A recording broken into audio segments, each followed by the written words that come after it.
and I had someone straight away. Why am I not pro anymore? I didn't find a team in an A, and that's where I wanted to find a team because I have my life here. But next split, I'm considering going back to Europe, and I'm trying. You wanted to talk about Fnatic after coaching? I said I might. I didn't say I will. What? I said if you guys want me to, I might. But like, I don't really have an opinion, you know? Like, I don't know. Anyway, we'll figure it out. There we go. Hello there. Hello, hello. How are you today, my man?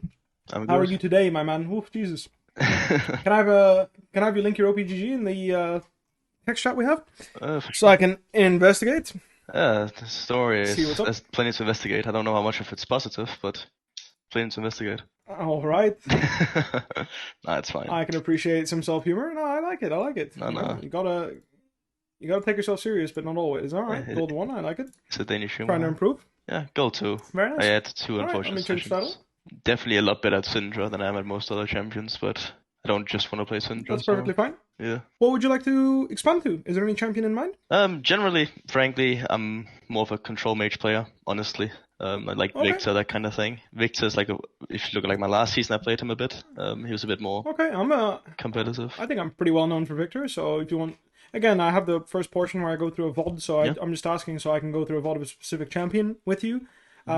Give you some general advice on mechanics for that specific champion. Like I said, it's nice if you can pick a champion for me so I can focus on that and I can help you. Yeah, Viktor-LeBlanc, either one works for me, honestly. I don't mind either. I think Viktor's like, If you let me pick, I think I can give you a lot more knowledge when it comes to this bad boy than any other champion. So let's pick him then. yeah, he's one of my most played champions. But I'm happy to go through a faker VOD with you if you prefer LeBlanc. It's really up to you. What are you most in the mood to play? Right? I think that's the best question. I think in can terms ask you. of like my other champions, like I play Azir, Syndra, and Viktor. Sure. So I think it's like a bit more unidimensional. I'm also in a rank where I don't really need to have that diverse champion pool, right? I just win by playing the Of course, game. that's what I'm asking, right? Yeah. So for me, when I break down something for you, especially if you're lower MMR, I'm going to be able to give you a lot of advice on how to play a champion mechanically and how to mimic the best players in the world. So I really recommend that it's a champion that you're comfortable spamming for like, you know, like basically for almost half of your games over the next 50 games are going to be that champion basically because you need to have the repetition. So I had this yesterday. I did a private session and I pointed this out, and I don't mean any offense when I say this, but I believe that mechanics are trained. Why do I believe that? Is because if I put a monkey in front of a computer and I have it do the same button sequence over and over again for a banana, at some point it's going to know how to do it very fast and very, very accurately. Yeah. Okay? So you're not a monkey, I get that. But my point is, it's something that I believe in. Yeah. It is muscle memory. It is not... It's nothing to do with how smart you are. I completely agree. And also, don't worry, like I come from FPS. Like I come from Counter-Strike in these games. In that game, there's something called aimbots, where it's literally just shooting bots in the face like 3,000 times, and then you go play. Well, there you have it. So, I just want to make sure, you know, like Yeah. if you pick Viktor right now, that you feel you're comfortable playing the champion a lot, because otherwise I would rather do LeBlanc with you if you want to play LeBlanc a lot, because it's all about how much you can get, how much you're going to practice a champion, because at the end of the day, if you don't practice, you're not going to get the value out of the specifics I'm trying to teach you. I think the main thing is like I already played Viktor quite a bit. Like it's not like I haven't played the champion before, but Of course. I haven't had a lot of success with him. But he's one of those There that you I go. wanna Okay. because he feels like he's a good solo queue champion for a control mage, right?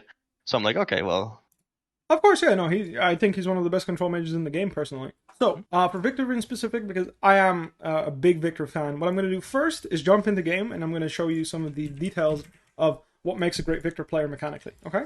And then we're going to open up a vault of some of the best Viktor players. And that can be a really old vault if you want. You know, if you want to go back to watch Crown play Viktor, for example, I'm sure if you get a POV vault of Crown playing Viktor in solo queue from 2017, you'll see a lot of things that I'm going to show you right now that are going to make a really, really good Viktor player. So, the most important thing is, do you cancel your Q? Do you cancel your Q? Yeah, Very good. Q as auto attack, yeah. Yeah. So one of the biggest things when you play Viktor is if you Q auto, that is the incorrect way of doing it, because if you there we go. Yeah. If you input a movement command after throwing Q, it reduces the amount of time it takes for him to auto attack. Yep. So if you Q auto, it is slower than inputting a movement command. If you're aware of this, that's really good.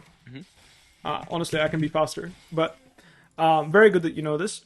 The next thing I would say about Viktor that's really important to know, and that a lot of people don't do as well, I like having it on this, but generally speaking, when you're bursting on Viktor, I prefer casting my Kaelstorm after E. I think it just makes more sense, because your E slows. in case you weren't. I mean, actually, this is R slow. Actually, I never actually realized when you have your W upgrade. No, it's not an ultimate ability. So when you do ER, it's going to be easier for your Chaos Storm to follow someone because your E is applying the slow as you're casting R. Whereas you do RE, it's good, but I prefer doing ER this way, and I feel like, generally speaking, I'm going to get more value. Next thing, obviously, move your Chaos Storm towards you is going to be faster when you have it upgraded, so keep that in mind when you're kiting. And then your Gravity Field is often you want to put it on top of yourself. Yeah. Okay, so when you're playing against a melee champ like Yone and he's coming in at you, putting your Gravity Field in front of you towards your opponent and then on top of yourself makes it really hard for champs like Irelia, Yone, that dash through you to fully commit. They'll still be stuck in the gravity field. So keep that in mind when you're kiting away from someone. Sometimes dumping it behind you and walking into it can create the most space rather than putting in front of them and then they dash forward and you're like, oh fuck. Yeah, obviously. So putting it behind you can be really, really good. Especially committal champions like Irelia. If she doesn't have a wave, she can't get back out. And then you walk backwards through this and it's much easier to kite. Yeah. So these are honestly the biggest tips when you're playing Viktor. And then the next thing is obviously accuracy. I don't know if you smartcast it or don't. That's up to you. The only thing I want to note is for Viktor, when he's playing in lane, one of his biggest strengths is his range when he's like... He's just poking you with lasers, you know what I mean? Like, he's just laning like this, and he can just throw lasers max range. And the idea is very much that when you're playing Viktor, especially after Lost Chapter, is you just throw lasers at people. Yep. You don't actually interact with them until you've lasered them enough, and that's really how you play to fight. And the next thing, Viktor's one of the biggest differences between Viktor and any other control mage in League of Legends is the fact that his 2v2 is really good when people go on him. So one of the reasons why... Viktor's win rate against Ryze in competitive play, if you want to go check what that is. I'm going to see if I can find it. Obviously, this season it didn't get played as much, I think, because Ryze wasn't as popular. I mean, Ryze was popular for a while. Viktor was. But yeah. I'm going to try anyway. He's seen some play, so we will see. We will see if I can find his win rate versus Ryze. I don't have the pro thing, so I don't know if it's going to show up if I click on it. But his win rate versus Ryze is generally better than any other control mage. In this case, it's 60, which is decent. But last season, for example, his win rate versus Ryze over 37 games was 73%. Okay, and it's not because he smashes lane, you see? It's not because he smashes lane versus him. It's because he stops Ryze from moving by contesting with Chaos Storm. So one of his biggest advantages is that when he drops Chaos Storm and dies, this doesn't disappear. So when you're 2v2ing, you can 1-for-1 with other champions really consistently. Yep. So, for example, if you're playing Viktor with Viego versus Lee Sin Ryze, if you go on the Ryze, you know, Ryze is getting poked out in lane, he's losing slowly, but then when you threaten him to 2v2 and you're stopping him from moving, basically, and you are there in the 2v2, Viktor can actually drop the Chaos Storm, drop all his spells, drop dead, and Viego will be able to pick up a 1-for-1 most of the time. And it basically means that, unlike Orianna, which is much weaker 2v2, you can't play for 2v2 so much. For runes... I think the most important part about Viktor, in my opinion, I really prefer Ahri and Scorch in a lot of matchups because I really play for that early game advantage. Viktor in general, when you're playing against other champions, one of his biggest strengths is Q auto, right? Early game. Yep. And I really aim to get a Q auto cleanly. What I mean by cleanly is if I can Q auto someone, so if I Q and then can't auto, that is not a clean Q auto. A clean Q auto, literally just I get a Q auto, I win the lane. So even if I'm tanking 3 creeps, if I can Q auto enemy like Ahri, like LeBlanc, like Syndra, I'm just gonna win the lane. That's like, I know from level 1, I'm smashing this guy. If I do this level 1 once, I know the lane is over. So something you can do as Viktor is even commit to a movement like this versus champions that like Ahri, Q auto, and usually and then you can trade autos further and further if you want to, but trading very aggressively as Viktor can be good. This is a neat trick, especially against melee champions that don't have a dash level 1. For example, Talon, for example, if they're not aware of this, you can show up and they're farming the creeps here, and you show up in Q auto and then drop the minion aggro and then just kite them up here until they leave. Because if they try to harass you or like all in you melee range, you can just hit them and run away. You know, you can run up. You drop 3 CS worth of gold, make sure you're in XP range. But you take like 300-400 damage. Like they take 300-400 damage of blood. Again, it's not something I like to do all the time, but in some matchups, it can be really relevant to show up like this. Not every matchup though, and be mindful of it. The next thing is something that I can't show you right now, but it's something that I love doing in matchups. Specifically, I do it against LeBlanc. This is where I started it because Dopa showed me. But actually, I think I might be able to show you this. This is Dopa technology, okay? So advanced shit. Very good. Get it. It's very good technology. Is it on this account or is it on my other account? It might be on my other account. It's on one of my accounts. I don't know which one it is, but I played a Viktor game with Heal Viktor. It must be on this one. That's a TP Viktor game, and I ran it down. That's not good. With Heal Viktor? it's heal Viktor. So specifically against LeBlanc, you play heal Viktor because she never reaches a point where she has enough damage to all in you if you put 2 points in Q. And you play heal Viktor, you just face tank her. Oh, heal? Like, oh, the summoner. I was like, what? Yes, I thought you summoner, meant, like, summoner spell heal. Okay. So the idea is LeBlanc's biggest strength is 2v2. Oh yeah, I see. Heal just says no to that because heal. So you heal with the summoner spell heal. Your 2v2 is an absolute maximum strength, right? So your jungler gets a heal and you get a heal. So 2v2ing against LeBlanc, which is normally very scary, becomes much more manageable. And because you're so much stronger than LeBlanc, 1v1, even without TP, she TPs back, you can crap on her again. This is something that Chovy displayed playing Ahri versus Azir versus Ahri. I don't know. Did you hear about this? Not necessarily this specific, no. So he played Azir versus Chovy. Chovy Azir versus Ahri Chovy. I'm going to try and see if it shows up. But he did an interview after the finals, and he basically said that when you play Azir versus Ahri, Azir is so strong that even when Azir is so strong versus Ahri that even when she TPs back, you can just stay in lane and keep pressuring. Yeah. So you stay until you get Lost Chapter. And this is what he did against everyone, and I'm not sure if I can show you. Yeah, it makes sense, especially with the early versions of Azir, like pre-changes. He was like the most... Exactly, yeah. Now that he's changed, it was different, but it's just the same mindset. It's like, versus LeBlanc is the same thing. You base TP against Viktor, like, I don't care. I'm going to crap on you anyway. That's the mindset, is like, my champ is so much stronger than you in lane that even though you have an extra reset, I'm still stronger than you. So something to consider when you're playing Viktor versus LeBlanc, trying this heal strategy, and then get 2 points Q. I always take 2 points Q against any ranged champion. Because I just think his gravity field is super unreliable. Of course, against melee champions. Even against melee, often I only skill it at level 8 because I think QE are just the best spells, and I don't like putting points in W early because I feel like most of the time if I'm in a fight and I need to rely on W, they'll just flash over it, or they'll dash over it. What I do most of the time is just that I go Q and then EE, but it depends a bit on the matchup, because E is more like if I have a hard time reaching them with Q, then I like to go 2 points in E, like immediately. And if I need No, I always do 2 points E, and then at level 4 I do second point in Q. Okay. Just being clear, okay? So yeah. it's level 1 Q, level 2 E, level 3 E, level 4 Q, always. Yeah. I never do 2 points Q over E. Okay, just making sure. Yeah. And you skill W at level 8, okay? At level 8. Level 8, so you do, okay. Yes, you do E, Q, E, or so like, maybe if you start Q, you do Q, E, E, Q, or you do... If you start E, you do E, Q, E, Q, and then you do E, E, E, like literally. E, you do R, E, E again, then W. I don't think the spell is worth it. I really don't think W is that relevant. You don't take it at level 5. Fuck that shit. It would have to be very specific. Something like Irelia or something. Some matchups it's good. I just think most matchups, it just doesn't do much for me at all. Like, even if I play versus Sylas, for example, I feel like it's so rare that me stunning someone in my gravity field and auto-attacking them 3 times is like... Even then, like, I auto-attack them twice, I feel like a point in Q will deal as much damage. Yep, I agree. Alright. I'm going to open up a VOD real quick to see and pay attention to some of the habits of the best Viktor players. I'm trying to think of a Viktor player that's really good currently. I'm going to go ahead with Chovy, because I think his laning is just the strongest in general. Chovy. So let's just have a look here. Chovy, Knight. Chovy, Viktor. Yaga was pretty good at Viktor as well, I think. Right. That's true, but I feel like LPL players are harder to find VODs of on YouTube. So I don't know how to find like good recent ones. It is harder. All right, so let's go back here to see how he got an assist. All right, so let's look at his wave management. Keep in mind, I'm a bit delayed because I have to. Oh, sorry, I'm gonna screen share so you don't have to be. Sorry. Yeah. Good call. Share your screen. Yeah, before I didn't mind as much because I understood what you were saying, but now maybe it's a bit more relevant. Of course, it is.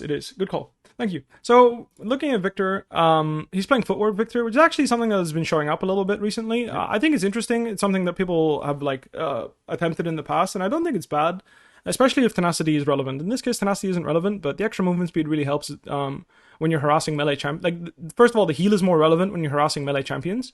That is the first thing one wants to note. When you're hitting champions with footwork, it heals you for 100% of the value, and if you're hitting minions with it, it heals you for 10% of the value as a ranged champion, which is pretty damn pathetic. It literally heals you for 1 or 2 health. Yeah. For the majority of the game, like majority of your early game. So keep that in mind. However, obviously it scales well when you hit champions late game. So he gets 20 health. If you hit a creep, he would get 2. So being able to hit your opponent does make footwork a little bit better. And then again, if you auto queue someone, it also helps you run away, etc., etc. Yeah. Either way, in this lane, I can see it being pretty decent. He also plays really aggressive, so Yeah, I'll probably Again, I personally would play Ahri, and then right now, instead of having more health myself, this guy would be dying, but he's playing Scorch, so he's playing Scorch Footwork. Again, I'm not a big fan of taking Scorch secondary, but a lot of Korean players swear by Scorch no matter what, so whether in their first three or secondary, they just take it. Yeah. One thing to note, let's go back and see his warding, because obviously, when you're playing melee versus range, having good warding habits is the first step to being able to open yourself up to pressure, right? If you don't have good warding habits, one cannot pressure the lane. So he goes ahead and wards here. A better ward would be somewhere more here. Yeah. Because the best junglers will skip. They can go cross here and murder you. Especially a Kindred. So, well, she's just going to jump the wall, so you putting it here doesn't matter. But champions that can't dash walls can hug this wall right now and still not get spotted and kill you. So keep that in mind. It's not going to happen in solo queue. I'm just mentioning it. If it does, you know why you died. And if it doesn't, then whatever. I'm just something to think about. It's just something to think about. Obviously, playing against Akali, rather than slow pushing really big waves, he prioritizes in harassing her as much as possible. Even going as far as not to, like, he's basically prioritizing harassing her over CSing even, because he was only in 9 CS, dropped 3 CS basically just to hit her as often as possible. When she does CS, he limits to, as many autos as he can get before minions start aggroing and overpowering him. So in this case, he goes for 2 autos, but that's really the big deal when you're playing a ranged champion versus a melee champ, is how much are minion aggroing you, and how aggressive can you play. So in this case, honestly, I actually think he could have just popped Ghost there and all in there, so I'm not sure why he didn't go for that. I would have. I think... To go back here. Chovy. He can tank the E and just smash her. 100%. I think... Not here, it's a bit later. It's gonna be like right here. Her shroud is that. Oh no, I'm too far now. Here, yeah, I think here he has such a big health advantage, and she doesn't have ignite. So here, I actually think you can just pop Ghost, and you could even tank the E and still smash her. I'm pretty sure, because her energy cost is ridiculous early game. It's 140 per spell, so it would take a really long time before her spell is up. If she has ignite, she could probably beat you because she just ignites you, and that makes the difference. But in this case, I think he could have just ghosted and like tanked her E and just walked into her and just fist fought. That said, it's winning anyway, so pretty good. Good gank. The classic Xin Zhao with Phase Rush. Honestly, I haven't seen it in so long. I'm surprised that someone's playing Phase Rush Xin Zhao. Conqueror has been the staple for him for so long. There, it's kind of surprising, but we'll see. Either way, let's see if he puts 2 points Q and maxes W, puts a point in W. Most Viktor players are doing W, so I'm interested to see. Oh, thank you, Chovy. I love you. Like, this is the shit, man. This is the shit. When you play Viktor, this is what you want to do. Who cares about that? Let's be honest. So useless. You can't W Akali. Let's be honest here, either. Exactly. Kindred is never going to get stunned either. Like, it's just beautiful. It's exactly what you want to see. So, no one. Very good. I don't know if you're watching the last coaching session, but the same thing is when you have a good wave state, be mindful of throwing your laser into the wave, right? So, in this case, he throws his laser into the wave, and whether he's aiming in a way where he's not hitting most of the wave or whatever, I don't know. But the point is, just think about it, right? Because here he could have just lasered when she was outside of the wave, and then he wouldn't have to laser in the wave. If he's considering maybe he needs to laser the wave to trim it, maybe that's why he's waiting. I don't know. I don't know what exactly he's thinking. I just want you to be aware. If I'm contesting someone inside the wave, maybe I can make my wave state a little bit suboptimal if I throw all my spells into the wave. That's all. Yeah. Tend to agree. I think like same thing applies with the other characters I play, like Syndra. You need to be careful with comboing people in the wave. If you QEW and you one-shot the wave, maybe you're going to put your wave in a worse spot if the next wave is coming to freeze. One thing to note, and this is something that Chovy is very, very good at, obviously he's world class, but notice how he holds his ground and doesn't overextend. So for him, he doesn't even after Xin Zhao dies, he doesn't feel the need to take the risk to like trade kills or anything. Like, he knows enemy support is coming, obviously, because there's pings, but even if the enemy support wasn't coming, I can almost guarantee you that he wouldn't go crazy to kill the Akali 1-for-1 or anything like that. Like, I will bet money he would just finish farming the wave here and just keep the game stable and play a comfortable game, because that is what a control mage wants to do, okay? Determining when you want to play the game as a control mage is really important. Agreed. So, you gotta play for your spikes. That's just what your champions do. If your teammates don't like it, well, sucks. You locked in that champ. Aurelion Sol, Viktor, Syndra, it's all the same stuff. Lost Chapter is your first spike, and then Luden/your Mythic is your second. And basically, before you hit Lost Chapter, is like you're gonna only fight 1v1. After you hit Lost Chapter, you're ideally only gonna try to pressure your laner 1v1. And then, when you finally finish your Mythic, is when you can start really trying to include yourself in the game. But before that point, it's just not that interesting. All right? Oh, God. Oh, God. Speaking of holding your ground. Well, he got punished, right? Like, I would argue that I mean, obviously Karma was here, so maybe he pulled the trigger because Karma was here. But obviously a really nice play by Kindred to be there. And again, a little bit of killer instinct, no flash on the Akali, so I can see what he's trying to do. But you notice how entering these type of situations, like if you flash over here as a stronger champion, then maybe you can do more work. But I think Viktor's pretty strong. Like I think, he sent it, man. You know, I can respect. At this point as well, he got the E upgrade now because of the double assist. So that also true. That is very nice. One thing to know when you play Viktor, CDR shoes are his early game spike boots. So if you want the early game spike in a matchup where like you really want a strong early game, CDR shoes are the best. Why? Because Viktor's range isn't that long, and hitting max range lasers is actually pretty hard in my opinion. So buying cooldown shoes helps you space out your opponent better so that you can get in range to hit them with lasers, but also still maintain safe space. So be really mindful when you're pressuring Akali underneath the tower like this. If she has E, she can easily all in you. So you saw how she was basically waiting for her E cooldown to go all in and try to fight him to the death. And why he's like constantly trying to dodge. Because if he gets hit by that E, it's going to be a scary situation. So again, I think this Akali played it pretty damn poorly, if you ask me. I think she went too early. If I could check if she has E or not, like I think if she hits E, Viktor's actually dead here, or like very close to dying. Like it'll be a really, really close, micro-intensive fight, and that's just not something you want to sign up for when you're playing a champ like Viktor, because you're gonna outscale her. Like you're gonna be dealing way more damage than her later on in the game most of the time. And this is just a really good example of why cooldown shoes are great, right? So you see how he can catch up to his opponent after they leave the trade because he has tier 2 shoes. And then he can just laser them without really counterplay because it's really hard to when you're getting run down by Viktor. So just something to know. Do you ever like I know some people like it. There's not that many pros necessarily, but like the tier builds on Viktor, you don't ever mess with that or like you can if you want. I think you can. Do you mean first item or buy it after first base? I mean like like tier like Seraphs, like that kind of build. I mean, tier in general. I don't think it's good. I don't think it's good personally. I don't think it's good. That's fair enough. This is illegal. Like I hate this personally. Skilling W. Like if you can put a point in E and you put in any other skill than E, then it feels really bad for me. Maybe he felt like it was necessary, but I think he's actually kind of running it a bit. But I respect it. Like I said, like I did this on stream. I was playing against Garen, and I said like I shouldn't do anything because I can't. And the same versus Akali. The onus is not on you to force fights. But he's really playing, like, basically if he gets hit by E, he's dead again, right? Like, even if Xin Zhao is there, he's just going to die. He's forcing 2v2s in a lane that's just not favorable because he's positioning really aggressively and trying to force a lead.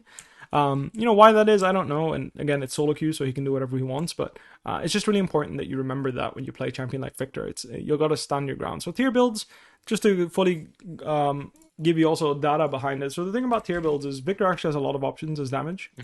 As second item. And I would say Shadow Flame or Cosmic Drive are both really good options for raw damage, and I would say they're both better than tier. I don't think he has real mana issues because he only realistically needs one laser. Let me check what the completed item build is. Sorry, I was a bit dizzy there. Anyway, so looking at it, its win rate performs absolutely fine. So if you want to build it, it seems to be doing fine. Cosmic Drive is doing a little better with lower sample size, and Shadow Flame is very comparable. So you can do it if you like. I don't think it's terrible. I just prefer these items because they curve into... I would say there's two really good builds on Viktor, and one is Luden's Shadow Flame into CDR shoes. Sorry, not CDR. Sorcerers. Please don't buy Luden's and CDR shoes if you can avoid it. It just doesn't make sense mathematically. Yeah, I know. The Andres is usually better. Very good. That is his best build. I think Luden's interaction on this champion is really good. Movement speed just synergizes super well with him.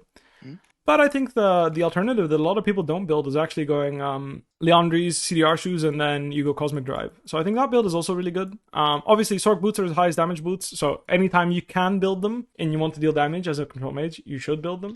However, buying CDR shoes in a matchup like this to make sure that you have like the early game spike to either harass and push your advantage or stay safe can be really relevant. I remember they are cheaper. Last season at least, there was an Oceanic, like a guy from O's who popularized like Crown, Lich Bane, Cosmic Drive or something like that as well on Viktor. I don't know if that's still a thing. It was like it's not. It was like an O's challenger player, but I don't know. It's like mathematically just gives you a lot of AP. It was like the same. Yep. I personally hate Lich Bane. I think it's his worst item. Literally, out of any AP item I can buy, I don't build it in general. I don't like the item, but it's. I'm just trying to understand because again, I remember a Crown Viktor build being really popular early season, but I think that was when Crown was unbelievably broken. I believe maybe. and it was like bought on every single champion in the game. Yeah, maybe. That's what I remember. But yeah, like I think Crown Victor is reasonable. I think there's some spots where it's good. Victor specifically can be really good with Crown because his ult. Basically, 1.5 seconds of survivability means he can get most of his ult damage before the shield pops off. And then when the shield drops, you're probably about to die because Victor's ult does unbelievable amounts of damage. Like, it's one of the highest damage it's one of the single highest damage spells in the game, right? Is it the highest? No, but Chaos Storm does insane amounts of damage, and playing around getting as much Chaos Storm value as possible is always how you want to play Victor if you can. That said, I think realistically, in terms of raw power, these two mythics are just way better than any other thing on Victor. Raw Victor is also something that's like, I don't think you should play Victor if you're building raw and trying to scale and farm. I really think you should aim to kill the enemy team. I mean, you want to scale and farm, but you don't need 600 health on raw to do that. I think Catalyst is unnecessary for a champ like Victor, where you are a pretty big bully. It's probably more for competitive play, to be honest. It's not so much for solo queue, I would say. Like in competitive, sure, but not in solo. I disagree with you. I think if I'm picking Victor and if I have Victor on my team and I see Roa, I'm worried that he's not going to do as much damage as he needs to. Because the thing about these two mythics is the mythic passives gives him so much damage. Yeah. The interaction with Chaos Storm and Leandries is great.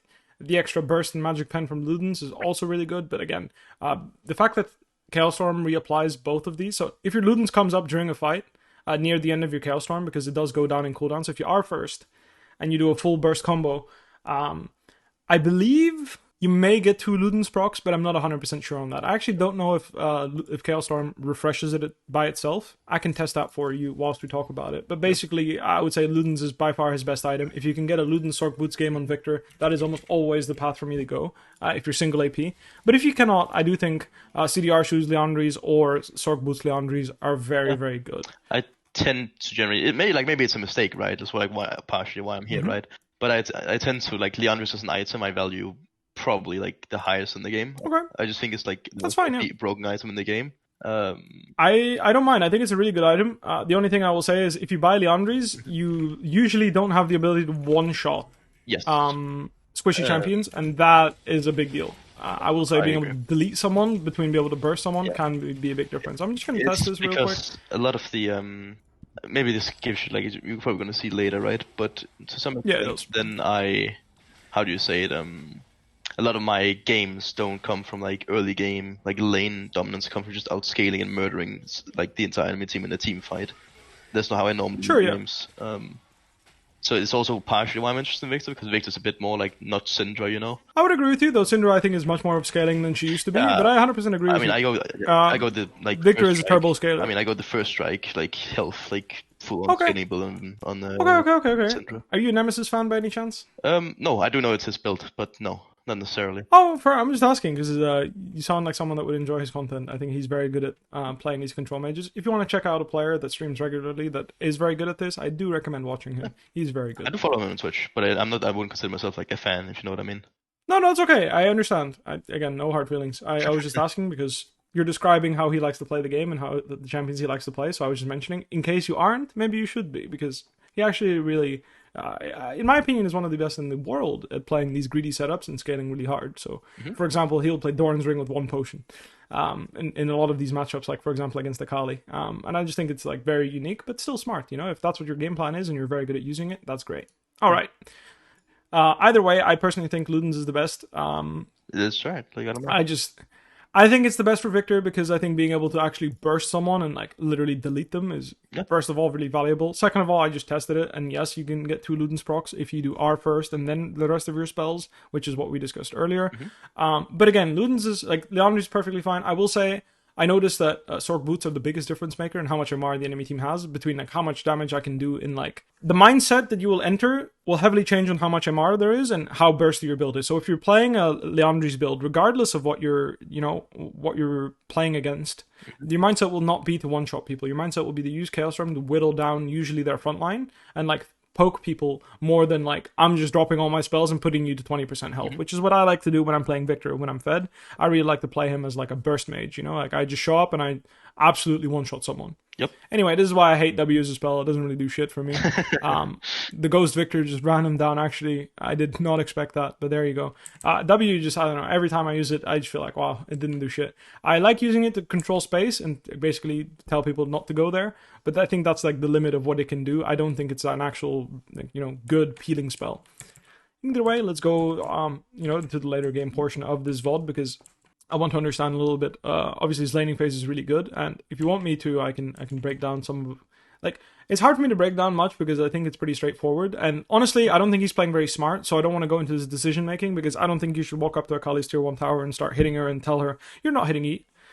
I think that's very risky, and I generally don't approve of this gameplay unless you are, you know, full-on testing limits. Like, let's be real, he would have 5 deaths right now if he was. Like, this is fine, I think. I think walking up with your wave and max range lasering her can be fine. But harassing her with auto attacks like this, I think is really scary. I think, like, right there, I think if Akali R's over his head. Yeah. Like, right now, Akali takes this R right now. Yeah. I think... Again, it's one of those cases where if he doesn't dodge E, he's dead. And if he dodges E, he's alive, but Akali's not dead. And that's why I don't like the risk. That said, this is just how he does it. Yeah, I think... Someone in chat is saying, I have a small theory, W upgrade second is better than Q. You are wrong. Q gives him so much. No. I have to agree with you there. I think Q gives you so much value, it's really incomparable. Oh my god, this Akali is actually kind of shit. What the fuck? Could have just killed him, no? I think she... Please, man. Do the damage? Auto? Oh. No, I mean, like, I get he doesn't want to die, right? But my point is, like, right now, he has time. He had time to get the damage off because all the important spells went out. Anyway, let's little Akali review here. Really good. He did auto QE, really good maximum damage. E2, auto, and then like the auto damage plus the R2 damage will let him R through him backwards and still get the kill. So a bit of a blunder there from Akali, if you ask me. All good though. But we are here to watch Viktor. But Chovy, I think as well, like when you say the playstyle thing, he does also tend to sometimes just say, I'm gonna just mechanics check you. Yeah, no, for sure. And it's something that I don't like to do when like, I mean, I like to do it if I'm already in a spot where I know I'm winning. So when I have Ludens, I'm down to contest people on this type of stuff. But when I don't have these items, I actually prefer not to. This Ezreal was fucking good, by the way. What the fuck? Holy shit. Damn. Okay. Not many Ezreal players I would see being 0-3 and turning around there to start doing maximum damage. Really impressive. Which is why, by the way, I recommend, like, this is just a random challenger VOD, and this Ezreal player is just a random Ezreal player, but the way he played that situation, IMO is really smart. Like, just not even just smart, but just good, you know? He turned around, he didn't just E and run away in a straight line, like, I guarantee you 100% of Western Ezreal players would. And that's not to diss them, you know, it's just this is the way it is, you know? What can I say? Like, there are some, for example, like, Chinese Fiora players that are way better than I would be at Fiora. The point is like the mindset there of doing the maximum damage, really impressive to me. And here's where you see where footwork actually comes in relevant. Nice gravity field there. Akali doesn't have ult, so gravity field came in handy. That's nice. Again, it is a spell I skill. I don't not skill it, just to be clear. I just don't think it's that relevant. And I'm not a fan of doing this Ludens plus Sork Boots build. Sorry, CDR shoes, unless I sell my CDR shoes later for Sorks. So just clarifying that. Yeah. A little macro thing for the people watching the stream and in general for yourself. What the Sion is doing is really good. Stopping someone from recalling when they have like really bad conditions. So in this case, Chovy has no mana, right? So what he does is he's dragging the wave with him as he's cancelling his base. So right now I would like Sion to actually start queuing the wave because he knows he's not going to kill Viktor, right? Like you're not going to kill Viktor here like most of the time. Like obviously, you know, maybe I don't know if he can or can't. Like I would never try to go for this kill because my goal is like I don't know who's here. My goal is to stop his base for as long as possible, so in solo queue and someone's resources are really bad. Walking with the wave, dragging it with you, and then cancelling their base can be a really good way to ruin their tempo and get multiple plays. Anyway, he's 4-0, so he probably feels like he can bait / make a good play, which he actually ends up doing, so props to the Sion. Let's see how Chovy carries this game. I have to say his build is not something I would recommend building. I think if you buy Leandri's, your build is just as good, and I think Horizon Focus is just worse than Cosmic Drive, like in every situation, almost. Like, I can think of very few situations where as Viktor you're going to do ER, max range, and then walk away. Because that's the only situation where Cosmic Drive isn't better, because as soon as you use one more spell, you get 45 AP or something, like 40 AP, 45 AP. So you're out-damaging, you're starting to out-damage Horizon Focus because the AP on your Chaos Storm is already kicking in, and then on your next spell rotation you're going to start getting even more damage. So just something to note. I'm not a big fan. Why did we flash over clean here? Let's have a look. So this is exactly what I mean, right? So this is what Ludens plus Orc Boots is really good at. You flash over and you just fucking one-shot. Like, this is what I mean with like one-shot combo, you know? I can tell you right now, and I'm not even joking when I say this, if he had Sorcerer's Shoes here, I'm fairly confident she would practically be dead right now, if not straight up dead. Okay. The difference in hitting low MR targets with Sorc Boots to no Sorc Boots is huge. Same idea as lethality in general. Yes. The more you have of it, the better it is, and then the better percentage gets. So like, in general, I just don't like buying one magic pen item and then buying no magic. It's also why I don't like Leandry's the Sorcs that much. Even though it's fine still, because Sorcs gives 18, which is a much bigger source than anything else in the game right now in terms of flat pen, other than Shadow Flame, I guess. But even Shadow Flame is not always going to give you 20. It's going to give you 10 to 20, depending on whether you hit a shield and the health total of your opponent, I believe. Like how much health difference there is between you and them, I believe. If it's a champion that has like easy access to MR, so I don't know, like I really, like, for example, can go like Wits End into you pretty naturally, right? Would you still go Sorcs? No. I would just buy CDR shoes or even defensive boots like Mercs, or even I think Tabi can be acceptable too, but usually it's just the thingy. Anyway, you see this burst combo is the regular. This is how you're going to want to play most fights as Viktor. You burst someone, you walk away, let the Chaos Storm take the space for you, and then you come back in when your next Q is back up. So you're going to see this pretty much with every Viktor player. Now, he's playing like a full movement speed Viktor. Oh, well, he didn't go Cosmic, otherwise he would have been really fucking... Fast boy. Space gliding. He would have been space gliding for sure, but he committed into a different build. I like that he went for the wave there, actually. It's something I do too, and sometimes, like, honestly, sometimes it's int, but if your whole team dies, taking a wave can be pretty good. Yeah. Anyway, I like the way he's playing the fights. He's bursting the squishiest target on his screen, which in this case has been Nami and Lucian. Obviously, if Kindred starts to contest him, he's going to do the same thing, and this is what you want to look for when you're playing these champions. I'm going to say, like, crazy game with Viktor. Is this really what I clicked on? Like... Is his Nexus about to explode, or what's happening here? Is it going to 1v9 or what? I'm kind of curious. I think it's like the point where it's so late game that they're probably just gonna, I don't know, some Baron fight, they're gonna get an ace and end the game, I guess. I don't know. I mean, I'm hoping for it. Like, so far it's been pretty dramatic. Anyway, he's contesting Assassins in side lane. Number 2 thing I don't recommend if you're playing these type of champions. Yeah. That. He sidestepped the Proto Belt. Nice. That was the difference there. Sidestepping a Proto Belt. Yeah, I don't recommend relying on sidestepping Proto Belt and stuff like that. No. But again, I do think it's fair if you're like in a really tough spot in the game, you just send it on side lane and try to get big. One thing that Viktor and control mages can get really big resources from. Humanoid and Mad Lions used to do this in competitive play, where they would play Viktor and Orianna, and they would send him to take the tier 2 top. So some games you can actually just drop like multiple objectives, like a Drake and a tower, or like Drake and 2 towers even, so that you can get a tier 2 in all those waves. That 1k gold influx that you get from dropping all that farm and getting that big can really mean the difference between 1v9ing a game and not carrying a game. So, you know, great spacing by him, but again, same idea. He's going to use his spells. Right there, I actually would have liked to see him use Chaos Storm. I'm not sure why he didn't. Maybe he's holding it for after her ult, which is also fine, but I would have used it to force the ult, personally. I'm surprised he's still not using his game. I feel like he was really, really greedy with his ult there. I think he should have dropped it a while ago, if you ask me. But either way, solid stuff. Gonna run down thingy. Obviously, I'm sure you do this too, but queuing minions when you're chasing someone is really good. Yep. And then yeah, one thing I will definitely I'll just reinforce this is like when you're playing in solo queue, make sure that you have good CS per minute. This is the one thing that's like really important when you play control mage. You can't really be useful on a control mage if you have low CS per minute. Yeah. It sucks, but that's unfortunately the way it is. If you don't have items that are equal or ahead of the curve, you will get ran over by pretty much every single champion that buys an ounce of MR or has dashes. Because you need to have enough damage to make them reconsider dashing into you, right? Yep. Crazy game. So, the way to lane against most assassins and like mid lane champions like this is definitely to slow push. I think having a bigger minion wave than them and playing around that is always going to be the safest bet. Oh, well, the Nexus is... That's it. I think his damage is... His Nexus is just exploding. Yeah, nice. I just opened this vault.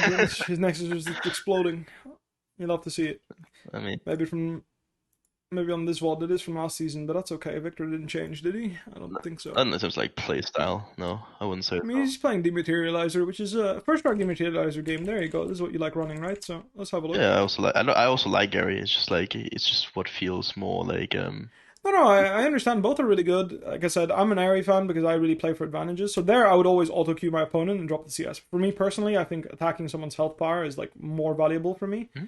This is what I prefer doing. If you prefer focusing on CS, that's a-okay. I just really like hitting people. Really nice QE combo there. You know, the standard stuff.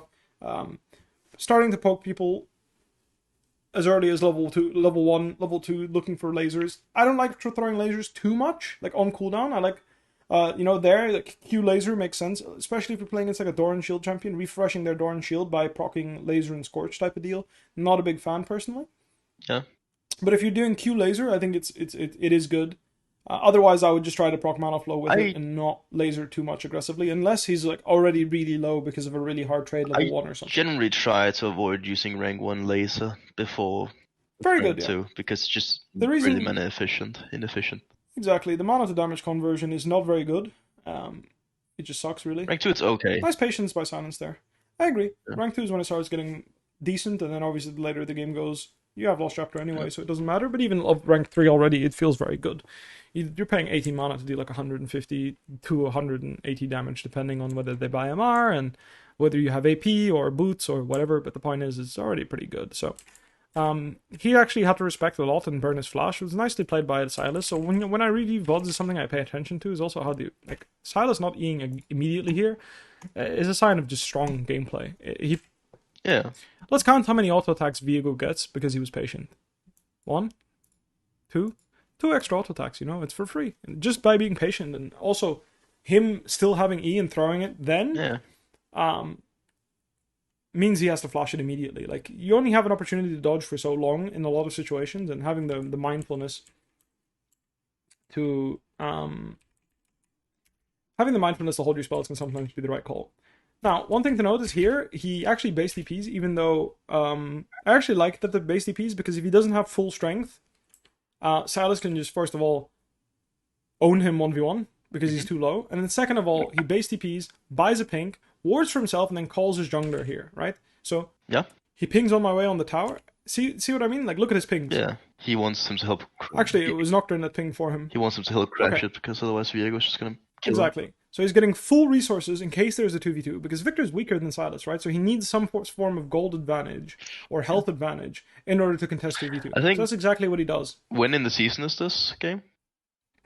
This was season 12, so... but it's like at the end of the season or the start of the season? At the end of it, yeah. Okay, 5 months it's ago, probably, it might even be like a Q-Max Silas then.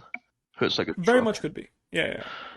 It is Ignite Conqueror, so I would say, if I had to bet money, I'd say he would probably max W. But, again, it doesn't... the point is, the idea of... Even if it's Q-Max Silas, he's still stronger than you 2v2. That's just the way it is. Silas is a better champion at fighting champions than you are early game. I mean, it's more... when you call your jungler mid, making sure that you are in full... at full strength, basically, can be really relevant. Even if the Silas has TP, I think he would have done the same thing, is what I'm saying. Because, he has Ignite, so it makes even more sense. But if you had TP, even then, at low HP, without flash, he's just going to get one shot if Viego and Silas flash on him. Whereas at full health, maybe he can buy enough time that Nocturne can trade back a kill, etc., etc. So, just a better... In other words, you increase the odds of something going in your favor if you come in with full resources, right? So if you're going to go to a dragon fight, you're going to recall and get fully refreshed. Same idea here. He went for the W. In this case, I think it's fine because he has no flash, and against Viego, it's okay, I'd say. You can get his flash at least. It is W max. But yeah. Sucks to be you, bro. Yeah. This is what I mean. You cast W and then they flash over it and you're just depressed, You're like, whatever, man, sure. Yeah. Maybe if you just W'd Silas, he could have lived, but it was pretty hard. He lost his flash, and then Silas just all in him with a hover, so not much you can do there. That's just life. Comes back to lane, didn't lose much. His lane state is still very much acceptable, so actually he's still ahead of Silas, actually. Not by much, but a little bit. I mean, the one kill definitely helps for Silas, but I would say in terms of lane strength, he's ahead. One thing to note when you're back in lane, so in this case, you notice how he caught the wave and then didn't fast push the next wave. He's going to slow push it. And I think this is a really good habit when you're playing control mages. Is if there's a wave in front of you that you can last hit, just last hit it. You want to farm, you want to get gold, improve your gold per minute, and this is the safest way to guarantee gold per minute. If you use all your spells on the wave, that leaves you to be vulnerable, right? So if you're playing Syndra and you QE the wave, or even QW the wave, your opponent can trade with you. Yeah. If you don't use your spells, you can just poke them, and eventually you're going to inch out advantages. So exactly how he's playing is kind of how I want to see you be playing in the game we're going to play right away. You can start queuing up for it because I think we've seen enough. Yeah. I tend to agree. Like I think that like some of the time, like especially with Syndra, mainly because if I don't push the wave, it kind of forces you to walk up if you want CS, and then I can get splinters and stuff like that. But also with Viktor, obviously, it's just nice for the wave state. I agree. It just makes it more comfortable. And you are going to slow push towards your opponent, but usually you can blow up the wave at any given point. So let's actually have a look here at what Silas does. And is he trying to set up a gank? Oh, he wanted to CS. And I really like this when you're playing against champions like Silas. Like in this case, like before people say gravity field made sure that like even if he doesn't gravity field, the Chaos Storm's going to hit the majority of the damage. And he actually microed this Chaos Storm like to get some minions, yeah. No, to go behind him. Oh. I don't think it's for the minions. He microed it to go like towards like behind him. So he actually micros the Chaos Storm. This is actually a pretty good play. I would say like optimal micro would be that he clicked it like here. Yeah, that's somewhere. Down a bit more. I don't know. It's hard to say. Like basically, like towards. I don't know. Honestly, like microing Chaos Storm is really hard, and if you can do it, I think there's some spots where you should, where it's really important that you do. But when it's on top of someone and in the center of it, I usually think it's not that necessary to like spice up your Chaos Storm micro all too much. You see what I mean with this useless sack of shit spell? Like, what is this? It's also a bit like I think it's just I actually don't know. I don't know. Yeah, I hate the spell. So like, look at this, man. Like, yeah, he waddles out. Of course, if he places it better, maybe. My point is, it's just such a shit spell. If you ask me, like, I don't know. I hate using the spell. It depresses me. Either way, everything he did there was really good still. I think his W placement could have been better, but the idea of there, like, even if you don't kill this guy right there, chunking him so low that he has to reconsider ever Eing in again is really good. So the mindset here is like, if you can kill him, great, but you don't have to. Don't play with the mindset of I'm going to kill my opponent. Play with the mindset of if I can stop this guy from farming and continue my income, that's good enough. I got a game, by the way. Awesome. Feel free to screen share when you're ready. Already done. Oh, you are. Nice. Yes, sir. Awesome. And yeah, Zed in general is just my permaban champion. I don't know why. I'm not good at dealing with him. Oh, that's the wrong one. Zed is your permaban? I understand that. He can be really annoying. It's mainly because when I normally lose games, because I lose in lane, and Zed is a champion that's pretty good at saying, I kill you now. So... I mean, I would say you're gonna have to get into the habit of building Seekers against him. I don't know if you are. If you are and you're dying to him, then I think maybe your runes are a bit too greedy. No, it's just me. It's me mechanically stepping up when I shouldn't and stuff like that, eating too many abilities. Okay. I mean, honestly, if you buy Seekers, I think it's really hard for him to kill you, even if you give him, like, you have to take, like, 2 bad trades before he can kill you. Either way, I recommend, against melee, like, I mean, if you just want to ban a champ, I think that's super fair. Like, I banned Fiora for the majority of my career because I just CBA'd. It's not that I had a hard time laning against her, it's just, I just hated getting W'd by her and my attack speed getting ruined, and that was just not something I was a fan of. Yeah. But either way, whatever works for you, I'm happy with. Yeah, I said it's like I'm probably in. Do you know like the Coach Curtis thing, like the Midland Academy? Do you know that thing? I've heard of it, but I'm not familiar with it. I'm in it, so it's like I'm probably just gonna go ask That's awesome, players if they want to 1v1, and I can practice the lane a little bit. Sure, yeah, that makes sense. Yeah. Talia. Okay. Yeah, sure. I think this is fine. Okay. Dematerializer, do you think? Or no? I always go cookies on Viktor. I really like having the extra mana because I play very aggressive in my lane. The extra HP, the extra mana is super relevant for me, so I take it. But if you want to go boots and you feel confident, you can do that. I'm also someone that runs health on him personally, but again, if you want to take MR, you can. Yeah. But this exactly would be my rune setup. You can run what you like. I don't mind. You can also play first strike in this matchup. Like I think both are fine. If you prefer a scaling setup, I do want you to play what you're comfortable with. Play what you're going to play in the future. You know, if you're going to take Ahri for this one game and go back to first strike after, then that kind of defeats the purpose. So my feedback. The reason is, if this makes sense, right? If I don't blind pick, right, and I want to scale, then I'm not picking Viktor, I'm picking Syndra, in my champion pool, if that makes sense, right? So I do want to practice. What in the Kiana jungle? It's Kiana jungle. Or Talia jungle. It could be Talia jungle, right? Talia can jungle, Kiana can mid. Both are possible. Health. Health, smile. If you want to play a different champion, you can. You know, I think a lot of the feedback I'll give you will still be able to be relevant. I don't mind. I'm just gonna try Viktor. Do you think Ghost or do you think? I always run TP or like a combat summoner spell. Like in this case, like a combat summoner spell would be like exhaust for me if I'm playing against Kiana. In a case I don't know, I would take TP because it's always relevant. That's what I prefer. I just asked because I take TP like a lot. Same. Majority of my games are TP. I only play a heal against LeBlanc or exhaust against like Kiana. That's really it. I like exhaust against Kiana because I feel like if you have exhaust, you're just chilling. Yep. All right. Not a classic Viktor enjoyer. I'm a big classic Viktor enjoyer. I don't know why. It's just my favorite skin on him. I mean, I am a classic Viktor enjoyer. It's more like I don't know, like the high noon Viktor. I want the chroma, like the red chroma. I think it looks good. I agree. Some chromas are really good. Someone asked, when is it better to go health rune instead of armor and MR? Well, generally speaking, the health rune is it outscales at level 5 to 6. So generally speaking, if you're in a matchup where you're not in threat before level 5 or 6, health runes are gonna give you more value. So we're gonna play against a melee mid like Kiana. You mentioned Zed is something that you struggle with. So what's really important is when they CS is when you punish them. You don't walk in to punish them with autos unless they CS, and then spells you always look for. Okay? Yes, sir. Yes. So when you have Q auto, you can walk into them and Q auto them at level 1 and 2. Starting level 3, you can no longer do that because then they have all their skills. And you can only exclusively rely on E to harass them. And then when they CS, you can look for it. But you're going to have to mix up, right? You're going to have to, sometimes you're going to have to harass them and commit with the auto. And sometimes you're going to have to dodge. So keep that in mind. I think that's my best advice. Yeah. I think the first strike one's also like the scaling Kiana thing that people start doing recently. Yeah, people are playing like here on Kiana. I mean, it's been pretty popular for a long time, I would say. It's the No. Oh, Thresh got it. Thank the Lord. Yeah, ignite. Something you could think about when people invade like that is like you can get a ward on enemy blue. You could ward for yourself in the river to see what's going on. Yeah. A little bit, like, not as deep as that, but yes, you could. I would put it somewhere else personally. I would just put it at the entrance. Yeah. But hey, okay, I'm gonna let you play the game, and I'm gonna, unless you want me to like full backseat, it's up to you really. I'm not sure. If you see something that you think you want to say, okay, just you say it. I don't mind.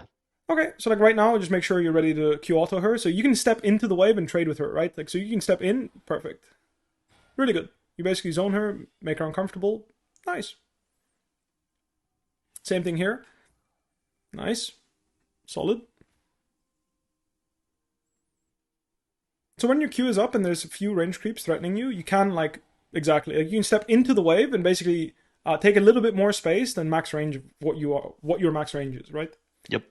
So if your range is 500, you step into 400 range of her, or like 400 range of the minion instead of 500 range of the minion. When your mana flow is up, I really like looking for E's, so you can do that. Yeah. Proactively look for E. Very nice. No, quite a max range tree, but... If it hits her, I don't care. Yeah. If it hits her, it's a good E. It deals damage. Very nice. The same thing here, right? This is you have such a big wave. Now I think once you hit level 3, it can be good to start warding, right? So think about warding and potentially getting ganked. Very nice. Yep, always laser the cannon there. And then now we're going to hug this side really aggressively, and we're going to proactively look to really punish her on the slow push, and we're just going to be mindful of where Talia comes from. I like to use my potions here if I'm going to like really pressure someone underneath the tower. So I like to use my health potions here to make it harder for her. And also just be healthier in case I do get ganked. That's like Betty. That's okay. We can still Q auto her and just harass her. Auto attacks are really good right now on her. Instead of the wave, because again, we're bouncing the wave back, right? So if we don't spam auto the wave, we can pressure her health pool, and then it's harder for her to deal with the wave when it bounces back and we freeze on her. No W as well. So like right now, it's not going to be as easy to freeze the wave. But what I like you to do is walk past the wave and look for her recall and cancel it, because she's playing Ignite and you're playing TP. So you can just walk past, tank the creeps if you can, and just laser her base if it's possible. If it's not, that's fine. We stay in lane. You don't have to push this, by the way. Yep. You can just leave it there. We're going to build this, like, she even stayed. Perfect. Very nice. Try to prioritize Q auto attacking when she goes on you. Yeah, I just didn't cancel it probably there. That's fine. So in this case, you're strong enough to 2v1 them. So you can start walking behind her minion wave if you want to. But again, that's very aggressive. Just now I would start lasering the wave, because this wave is the one she's going to want to recall on. Because it's a cannon wave, right? Yep. So again, try to think one wave, what you're going to do with the first wave that you're on. And then how does that translate into the next wave? So in this case, that's why I mentioned, like, you just leaving the wave in the middle there. It's fine. If she bases, then it's okay. You deny her 3 to 4 CS. And you're still in lane, And just because she's back fresh with another longsword or a tier doesn't mean she's going to delete you, we can take a hard trade with her and then drop some CS, base TP, and then her conditions are worse, right? So same thing here. What are you going to do with the wave that's right now mid, and what are you going to do with the next one? That's going to help you determine whether you TP or walk back to lane. I mean, just walk. It's going to bounce anyway. It doesn't matter too much. I agree with you. Just the habit of thinking about it is what's going to help you make a better decision, right? So when you come back to lane here, obviously she's fast pushing, so the first thing you want to do is, ping. Ping. A few question marks in the middle of your lane. Oh yeah, question mark pings in the middle of your lane, you know? Very good, very good. That's the first thing you want to do. And then the next thing is think, like, do I slow push this wave? Do I fast push it? And think, if she shows somewhere, I'm probably going to want to fast push, right? Yeah. Yep. And if she doesn't show, I want to slow push. So that's what that's what I want you to be thinking about when you're playing. All right, very good. First strike procs then. Yeah. Be a bit careful using your body first. Like, really try to laser out of her range. Yeah. And then when she comes into your range to trade back, that's when you can look to reply. So like right now, looking for a laser is good. Yep, very good. Exactly, perfect. That's how I want you to trade. And now your laser's on CD, so respect her, your laser's back up, and you rinse repeat. Yep. Very good. Lasering for CS or using Q for CS is absolutely acceptable, by the way. So don't worry if you want to get as much CS. Especially if you're someone, if you struggle with last hitting in general, because it can be hard if you have a slow push. Don't feel bad about using your spells. Yep. Very nice. Same thing here. Like right now is a good opportunity to look for a laser. She's about to hit 6, so if you can get a laser in before she hits 6, that can be really, really good. Don't worry. I understand. It's frustrating to miss cannons as Viktor, but it's okay. It happens. Exactly. All right. And then now, like, here's where Chovy was auto-attacking people on her towers. I don't recommend it. Waiting for your laser here is what I would do personally. That said, you are much stronger than her right now. If she all-ins you, I think you can still just beat her. Very nice. See, and now you've reached a point where you can follow her. You can follow her in these cases, 100%. Don't make it too late. Right now, if she full combos you, you can face tank her and then just kill her with your R, So like right now, you can just drop R on her head and you'll win. She will not beat you. Is someone coming? Oh no, there's pings. Okay, their bot lane is coming, so let's run up. We're fine, just leave. We don't want to walk into Draven and lose our HP for free. Yep. And Thresh, of course. So we might have to go all the way around here because, we are. Because, I don't know, we're laning as their bot lane or some shit. We're just going to have to. It sucks, but that's life. Yep. Always mentally prepare when you see someone like Thresh on your screen that you're going to flash his flat, like when he hooks. Yep. Like, if you flash hooks or flash flays or whatever, like a Blitzcrank or a Thresh or something, always be ready. It can be really scary. Yep. Alright, but the point is here, what did we accomplish, right? If you think about it, we made her share XP with Draven and Thresh, and that's good enough. That's a win, and a win is better than no win. When not winning and going even is already good for us. So any win is already a huge win. So we're just going to fast push this wave because we have Lost Chapter in our base. Yep. Ideally, we can get this wave in without people dying.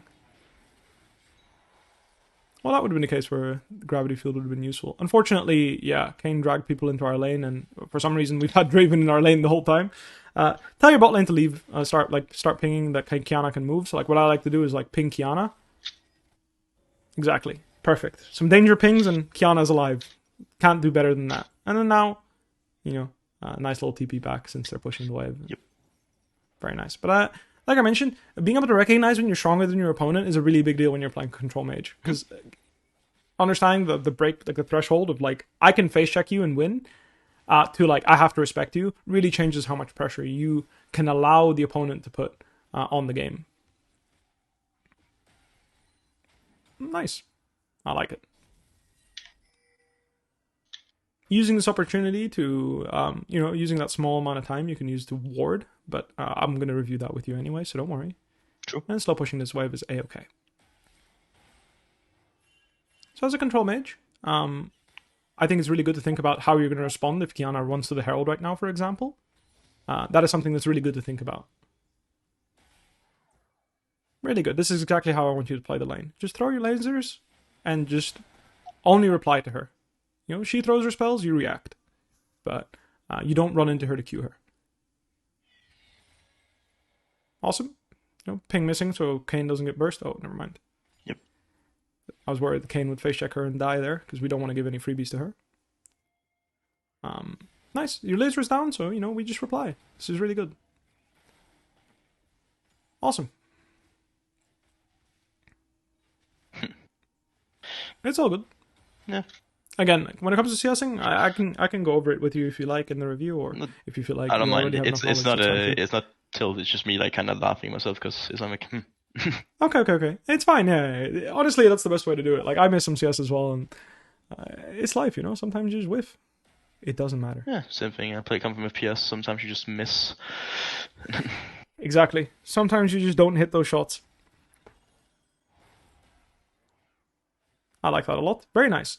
And now we're reaching a point where we can tank her combo and still beat her. The question is, if we get ganked, is that like a problem, right? This is really good. Very nice. We got our flash. This is exactly what I mean. Like the threshold of like you can't like if you burst me, I'm gonna survive and kill you instead. That's the most important part about playing against these melee champions like Kiana, like Zed, etc.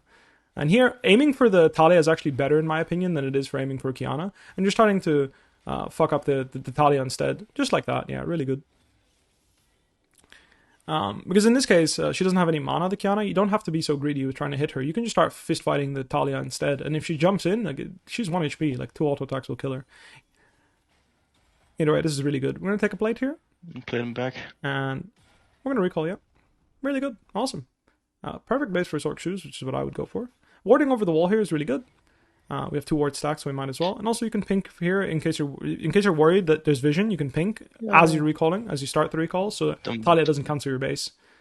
I know in this case you're already halfway through your base, so it wasn't. But think about that. Like as you're putting the first ward, you're also pinking. So you pink first, and then you put the ward because sometimes the vision can be a big problem, right? Fucking Shaco tops. Yeah, that makes sense. So right, this game is just like I'm probably just gonna need to go Ludens and try and one-shot the Draven or something. I don't know. That is going to be the plan, yeah. It's going to be hard, but I believe it's very possible. Now, we're going to have the ping missing here, because Kiana's going to go collect the gold on Shaco. Might do it anyway, so I would already start pushing here, because if I'm Kiana, I'm proactively looking to kill this guy top. So I'm going to fast push this wave, and I'm going to use this wave to get some controls. Do you see what Talia is doing? Yeah. Illegal. Oh, wait, it is legal. Never mind, because Kiana is there. Smart. Yeah, and they die, though. Like, Kane outplays, so that's pretty big. And she has no flash, so that's really good. Awesome. We're just going to try and trade here with, just drop our ult and do as much damage as we can. I think ulting there is actually pretty good. I guess. Because maybe, you know, now, if your ult was running right now on their heads, and maybe, you know, maybe. Yeah, I guess it's worth the risk because they shut down. Well, the thing is, like, might as well drop your ult there, and if Tom, like, maybe they overchase, Ezreal hits a couple Qs, Tom hits a W, maybe something happens, you know? Either way, it was a bit rough because their bot lane's really strong. That said, a 2 for 2 is still well within reason. It's not too bad. We lost our flash, which sucks, but it's all good. Yeah, I probably didn't need to flash there, but... I agree that gracefully accepting death was fine, but it doesn't matter.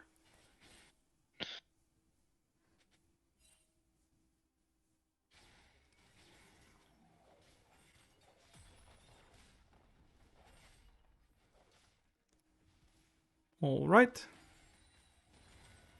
Lovely stuff.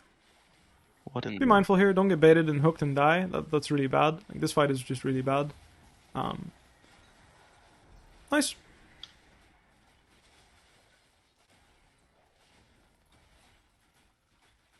Oh. I mean, sure, then he dies. We'll take it. Maybe. Probably not. You can just throw the thingy. Don't overcommit here. Be mindful that you don't die. Yep. You know, you already got a pretty big win. You're also going to get plates here, so that's already really good. Yeah. Awesome. Sucks. Getting this wave? Oh, I mean, this is really good. Careful with getting W'd here, because you're going to tank tower if she hits you with it. Kiana's coming as well. We have time for a laser and then run, but we can also just drop 2 CS. It doesn't really matter. Pardon? Was I in the altar? That hitbox was pretty scuffed. Yeah, I agree with you. Honestly, I think it was a bit too. Like, I shouldn't have told you to laser that wave. I think I baited you a bit there. My bad. Either way, I think it's fine. It's all good. It sucks, but that's life. I'm honestly surprised. Honestly, I'm surprised that she hit that ult as well. I was just like, I think if I just was in the middle of the lane, she couldn't do that. But fair enough, maybe she can. Awesome. I think you're in a good spot either way. Next recall, you're going to get Ludens, and then you're going to hit level 11. And that's for me like my first big spike when I play Control Mage. Is I hit level 11, and then that's when I really play. So When you're playing Control Mage, I think you can TP for like 4 CS and also for tempo. So in this case, if you TP, then you can push the next wave. Like you take this wave, push the next wave, and then be faster on the map. So it's something to consider. It's very different from when you play top lane as a tank or even as a carry top. It's just something to note and think about when you play. Sometimes it is worth the TP for 4 CS as a Control Mage. Yep. That's fine. So hovering into bot here makes a lot of sense to me, right? There's a lot of action down there. Maybe if you collapse, you can do something good. Kind of depends. Okay. Let's be careful here. Oh, I actually quite like the angle here. If we can go on Draven, he has no summoner spells, if I'm not mistaken. So yeah, opening up on Draven here with all your spells is going to be really good. That's awesome, yeah. Really well played. Sucks that you didn't get the shutdown, though. But we'll take that. Really well played. Yep. Awesome. Let's go back. I mean... From what I've seen, the Ezreal play is okay, so I don't mind. Okay, yeah, sure. I mean, in general, the best is like you're unbothered by it no matter what. Since Kiana's top, I recommend just going for the mid turret here. Since I don't think you're going to die to Talia coming from top side, as long as you're mindful of Thresh. I think Thresh would be the real threat there if Thresh collapses on you. But yeah, getting mid turret here and basing, you're in a really good spot. You buy Ludens, you're really solid in the game. Very nice. Try to hover towards bottom side when you recall in these spots. So like, just, division or what? Can be good. I mean, it's like just in general, if someone starts collapsing on you right now and they come out of the river bush there, maybe you're going to get screwed. I would go Shadow Flame here, yeah. Or Zhonya's. I think Zhonya's is also really good this game because you can like burst and then drop. Like, you can burst Draven and go in Zhonya's. So that's really good. And the extra armor against Kiana is really useful too, as well as Cassante at some point. So can be good. I like to start thinking about TPing here. So like, for example, oh, nice. This guy is inting. We love to see that. Very nice. Juicy. So I like to, when I have my ult, I like to proactively think about TPing. So I'm not saying that right now it's a good TP without your ult, but when you have your ult, maybe TPing in the bot tri-brush can be good. Now, don't TP right now. Because Cassante is there. In this case, what you can do is run to the opposite side. So I really like doing this when I'm playing Viktor. It's like, Talia can't fuck with me right now. So I'm just going to run into opposite side. I'm just going to take all the farm here. And I'm going to try and get as many waves as possible here by myself, getting solo XP, getting ahead of the game. And when I have my Shadow Flame or like my next timing, I'm going to feel confident to fight Draven. Because right now he has 2 items completed and you're not quite there, So fighting him right now, if it's good, it's great. But forcing an opportunity to fight him is not that wise. So after this wave, I'm going to go Fog of War because we don't know who's collapsing on us. But getting 2 waves extra here feels really good, and we're just going to grab a recall here. Okay. I could see the Kiana and Cassante, so I thought maybe they... Again, yeah, you want to pressure the guy 1v1, you can, but just be mindful, because the next wave people can already come. Whereas if you're playing Fog, like right now you can stay and just yoink the next wave under their nose if you like, right? Just be mindful that like you're yoinking the wave and you're running, right? So you just throw a laser and you're running. The mindset is here to back off, okay? It's not to fist fight to the death and 1v1 someone here, because they can outnumber you, so be really mindful. Like, these extra lasers, Thresh could be looping around behind you right now. Just go wait underneath your tower, try to get a ward in tri-brush here. Just try to get information for yourself to stay safe, is basically the idea, because now you're catching the wave. You're no longer pressuring because you don't know where Thresh is, you don't know where anyone is, and you're waiting until you can basically buy your alternator plus large rod buy. This is the point where you want to farm. So after this wave, we go do golems, for example. And then we're going to catch the next wave, and then we're going to base, and then we're going to have enough AP where we feel like if we unleash on Draven, we might win. Yep. Make sense? Yes. It makes sense, because if I go die to Draven right now, is how I lose the game. The game is pretty much over, yeah. And you don't have to kill the small ones here, you can just go and defend top in this case. I mean, maybe he kills it with Demolish anyway. Looks like it's pretty much gone. It's not a biggie. Nice. Yeah, maybe I shouldn't have done that, actually. Nice. Maybe I should slow push. Ideally, you slow push it, but I think it's okay. Keep in mind he can go on you, this guy, and he's pretty strong. You can also ping your Kayn to go on him. If you walk up and laser him right now, that could be interesting. Just be mindful you don't get all in and die before Kayn gets here, because he's really looking for you, right? So this is going to be very good. You can just already start looking for Chaos Storm on his head. Use WR and just unleash. You're pretty much going to always kill him here. Very nice. Lovely stuff. And you're going to grab this cannon and you're going to recall. You're going to let Shaco take over because you still need to base. Awesome. I don't have ult. We don't have ult, so we don't look proactively. Yep. So what you can do, like I mentioned this, but TPing on bot wave here, for example, is actually pretty good in my opinion. Obviously, if you don't feel like if you're scared of Kiana, you want to wait for information on her, you can wait for that. But one thing I like to do is just grabbing this wave and then leaving is really good, and then you go farm jungle. So the thing is like right now, if you either you go deep if you see Kiana top, which you do, so you can go deep for the deep wave. Bot, I mean.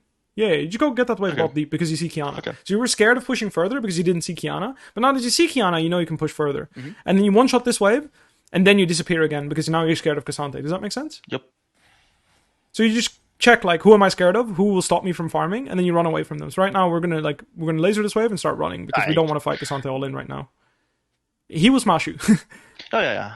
Without ult, he will smash you. You need to be really mindful and try to run. I mean, you can take this pink if you want, or whatever. We can just recall because we have our item. So this is why we were farming.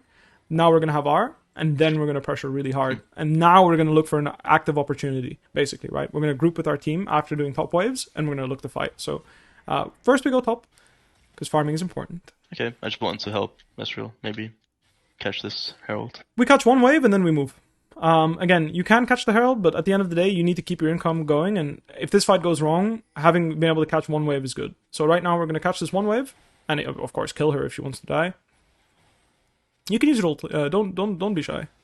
Okay, you didn't need to. Perfect. I prefer using my ult and getting the guaranteed kill than not. And let's move to Drake. Like I said, we really want to fight right now. So the reason why we went top there is to catch a wave. Also to stop her from potentially split pushing. But the idea is to fight. Draven used flash. Keep that in mind. You're still on the way. They don't think about you right now. And this is exactly the situation where you're going to come in and surprise people. This is a really good fight for you to come in and clean up everything. So you can even mentally prepare to flash forward here and burst the Draven, potentially. Oh, look at that. Very nice. Very nice. Really nice Chaos Storm usage. And you see what I mean with, like, you went top the farm and they just forgot about you. You know what I mean? Like, this just happens in solo queue. People forget about you. You arrive late to the party because you're the hero. He's probably basing in that bush. I don't think maybe you can look for it. Oh, he was the other way. He's the bottom. It's fine. We got the Drake. We carried our team. I was surprised the Ezreal didn't want to go for. It's okay. It doesn't matter. He just wanted to play for the Drake, and that's a-okay. Yoink. And we recall here. I personally like to just go for Death Cap here. Okay. Nice. I prefer just rushing Death Cap here because I think it's realistic that I'm going to hit Death Cap within a reasonable time frame. But if you want the most power, you do go Medjay's here. So it's up to you. Like, Medjay's plus Stopwatch could work too if you would like, but I feel confident in this game that I'm going Death Cap. If you prefer Zhonya's in this game as a defensive tool, I do think it's nice to go Stopwatch plus Medjay's here, and then that's a good middle ground. But the art of coming late as a mid laner in solo queue is very much a thing if you want the 1v9, because you're farming and then you're coming to the fight, you know? Yep. So here, if you're worried about them starting Baron, if you show bot, you can do the bot camps first. So you can do blue buff, for example, first, and then show on the bot wave. So just be mindful if they start it without you having TP, that can be really scary. But yeah, just things to think about. And let's do blue. You know, we're farming. We want our death cap in level 16. That's our next timing to proactively look for a fight. We don't have flash anymore, so fighting right now can be scary. So if we don't have to, we won't. However, we will respond, right? They start Baron, be ready to pick a fight, right? Be ready to look for a TP, be ready. But we're not going to run into Draven and try and find him like we were when we just hit our spike and we had our flash. So looking for a TP here can be interesting if you want to look at your teammates. Yeah. If the fight looks good. This fight looks terrible, I'll be honest with you. Oh, we can just cancel that. Very nice. But yeah.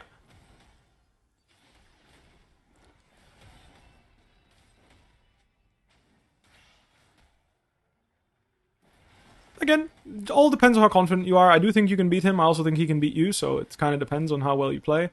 He is pretty strong, though, so be careful. It's all good. Like I mentioned, the goal here is to get the death cap. You already stopped him from influencing the Baron fight, and it looks like it's gone because 2 people inted, and that's life. I think recalling here makes total sense. I just sell my ring, I think, right now. You don't have to. You can. It's up to you. I think it's good, but I'm also fine not selling it. At the end of the day, it's not going to be a big difference. We're waiting for 16 and death cap regardless, but yeah, it's more power. It's more, right I'm just probably also going to get an item afterwards, right? I'm like, okay, well, maybe. True, you're going to sell it at some point. Yeah, that's true. Like I said, it makes sense. I think it's probably the right thing to do, especially with blue. I'm just like, I really hate to part ways with my Doran's ring, because I feel like my mana regen just tanks when I don't have one. Fair.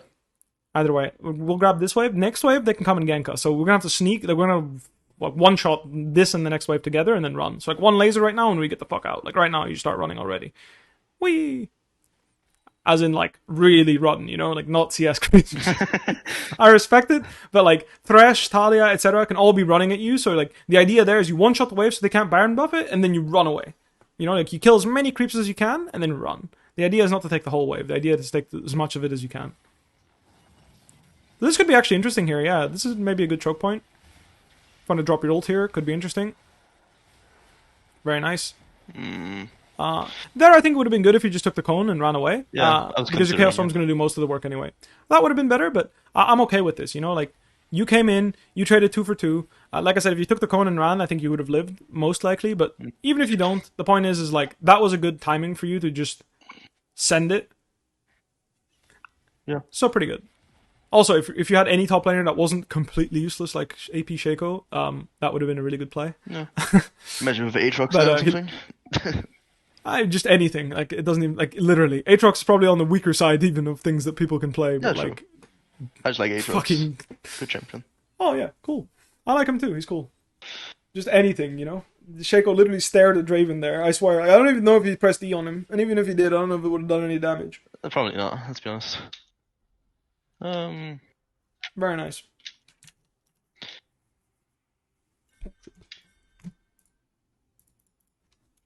I'm trying to get used to the new pings. It's Kiana, man.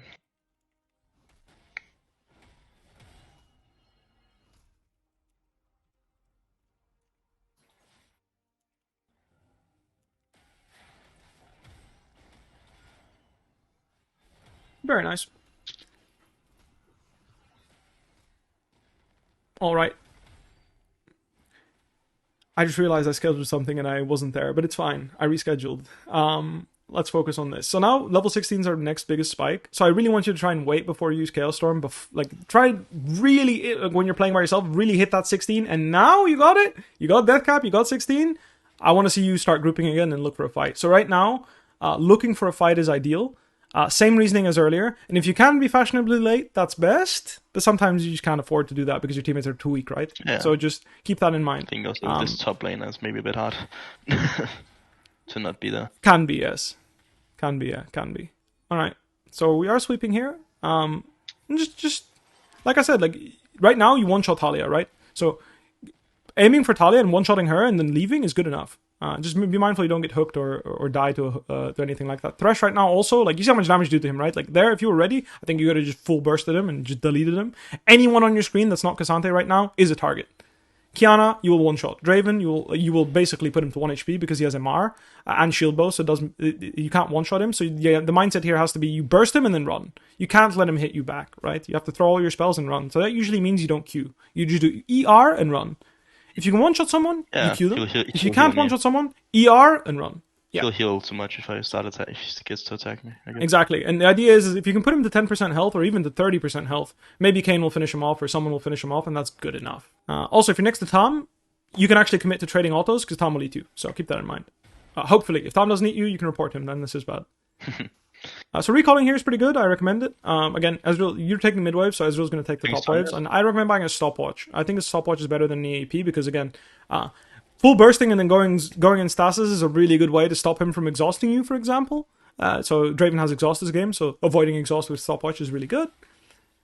Or generally just, bursting someone. So again, when you're playing, really keeping track of who you can one-shot is a really big deal. Yep. Alright, we want to look for a fight here on the other guys, so marking Cassandra and making sure he doesn't mess us up is good. But looking for Draven here can be better. You can also base and go defend if you want, but helping Ezreal is good. Yeah, you can commit to helping him, it's okay. Nice try. And we're probably going to have to base at some point here, / look for Draven. Like, we can still kill him if he face checks us, we're happy to kill him, right? Yep. What the? His Draven will stop you. It's fine. Ezreal already based and Shaco based. So what I like to do is just cross map here. Like, I just like to cross map. So you just walk bot. I'll actually start walking towards Kiana bot lane and I'm going to go cut her off. And if anyone wants to stop me from cutting her off, I'll kill them instead, right? So as you're walking here, you Q the minion. Ideally, you Q for movement speed and you're just chasing her. Now, be mindful. She can obviously try to one-shot you. So you're going to have to be really ready with flash or stopwatch or something as you're chasing her down here. She has vision on you, so be mindful. Nice. Awesome. See what I mean? Like, when people, like a lot of people, especially in lower MMR, won't do that. Like they'll like run across the map to kill someone. But it's definitely a trait you can use to your advantage. A lot of people will die to this. Even in high MMR, by the way. Even in my challenger games, if I do this, I almost guarantee you a lot of people will go for that blue and I'll just yoink, come and collect a freebie. Again, if you want to fight Cassante, especially when he's no ult, it is a possibility, but the idea is here that you're farming the waves, right? Like, you're probably not going to, like, solo bolo him or anything like that crazy.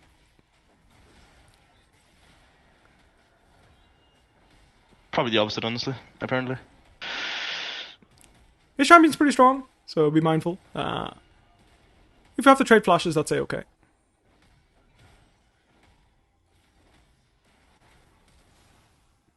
I will not yield. No.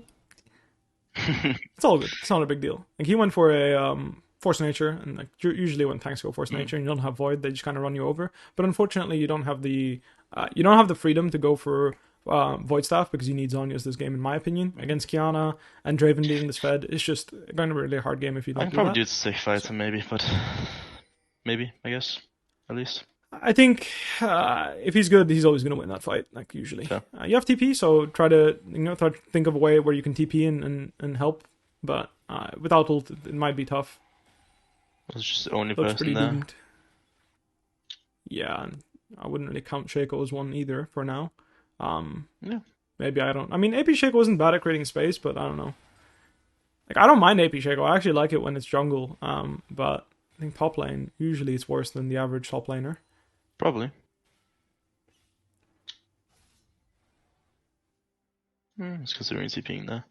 I think grabbing the next wave and then basing, buying Medjais and a blue pot, and then just, like I mentioned, you're just gonna try and pick a fight with someone, and whoever's on your screen, you're gonna try and one shot, right? So, something you really want to do is find people and kill them.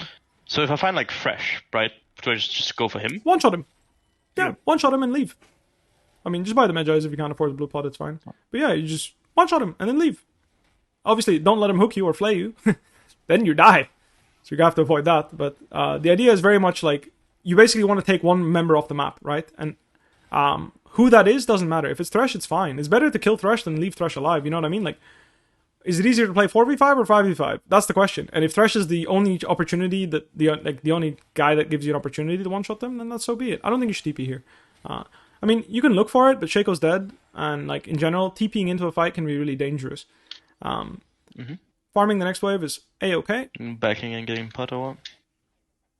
Then you are going to back and get your pot. Yeah. So fighting on a 4v5 right now, and especially when they're grouped, can be really bad. So ideally, you have a situation where they're coming into you. The reason why, so you wait a little bit. I considered it was because I just saw Cassante back straight in front of me, so I know he wasn't down there. But maybe we can TP down there. That's good. You could, but again, like I don't think it's illegal to look for that. I just want you to be in the best position possible to carry, and the best position is when you're behind your team. And like right now, for example, lasering this wave, and then I mean you have to defend, right? Because they have Baron, so you don't really have much of a choice. But actively looking after this wave to try and kill. Like right now, these supers are already dead. Looking for something here can be really interesting. So killing Thresh here, for example, just finishing him off can be really good. Also going on Cassante is fine. Both can be A-okay. Just look on everyone else now. And we're going to try and just burst this Draven here. That's kind of the plan here. Yep, just drop your ult. Nice. Very good. And you just carry that fight. This is why we bought the stopwatch, right? Yep. Really well done. Like I mentioned, try to use your ult first. And defend your Nexus. That would help. Yeah. But that's why you want to use your ult first, right? You notice there your ult was really late. So you missed out on a lot of Chaos Storm damage. Either way, it was still really well played. And I liked, the execution was there. The outcome was the same. Execution could have been improved. But you see how you just got an ace for your team? And again, it's because you were patient and you were waiting for a situation where people are coming into you. And I know that looks like your base is in tatters, but if you're going to run into them, you're just most likely going to int. And I know that feels bad, but sometimes, acing like this in your base can be the turning point, right? Like now, if Baron is up, for example, we can get a Baron or something. That could be a game changer. So what I'd really like to do is here, I would just go to enemy red right now. So like I'd go into enemy red. Like follow Tom Kench, out of vision, don't show on midwave, and I'm going to try to kill this Draven. So yeah, call people to come here, like assist ping the red buff and ping the Draven. Kayn as well, for example, if you can get him to come. I mean, if they're on vision, it doesn't work. Oh, don't hit the plant, then they'll know. No! The whole point is to be sneaky. Yeah, but that point. All right, now burst him, unleash. Oh, would you look at that? Beautiful. And we're gonna kill Kiana too. Beautiful. Would you look at that? Beautiful stuff. And that is how you carry the game. All right, let's try and group mid and see what we can get. Maybe we can end. Maybe we can do something good. Let's plan real quick. It's fast planned. Yeah, absolutely. You have red buff, so yeah. Oh, true. It's gonna heal you as well. But nicely done. Picking your fights, and basically when people are coming into you is when you're gonna pick fights. So that's why I know that Draven's gonna come into you. He's gonna come for that red buff, right? Mm-hmm. So I know that's a fight where people come into me. Right, so even though it's not a traditional, like, oh, people, they're coming for something that I'm waiting at, right? I'm waiting at the red buff to come and kill them. Right. So here you actually one-shot Talia if you hit her with a QE. I actually like this. Yeah, you can look. You one-shot her right now if you hit her with QE, by the way. Just be mindful you don't get W'd in and killed by Cassante or someone coming. Taking this and leaving is good. So don't get too greedy. Just take this and leave. It's good enough. And again here, like if you can bait the Draven into running into you again, I mean you have ult again, by the way. Like you can kill him one more time. Like you're full resources, right? Like right now, this guy, this Thresh, you can unleash on him too. Full burst combo. RE, unleash. Boom. 4v5 fight, right? Oh, thank you, Tom. Oh, no, Draven runs into us. Nice laser. Super well done. See what I mean? Like with Thresh not there, it's just one less champion you have to worry about, right? And you can still carry a fight having every other spell. Be careful you don't get knocked in here by Cassante. Really nice laser on her. Look at that. You almost one-shot her. And now if you flash forward and finish off someone, we can actually maybe end the game if we can bring midwave here, maybe. But really good.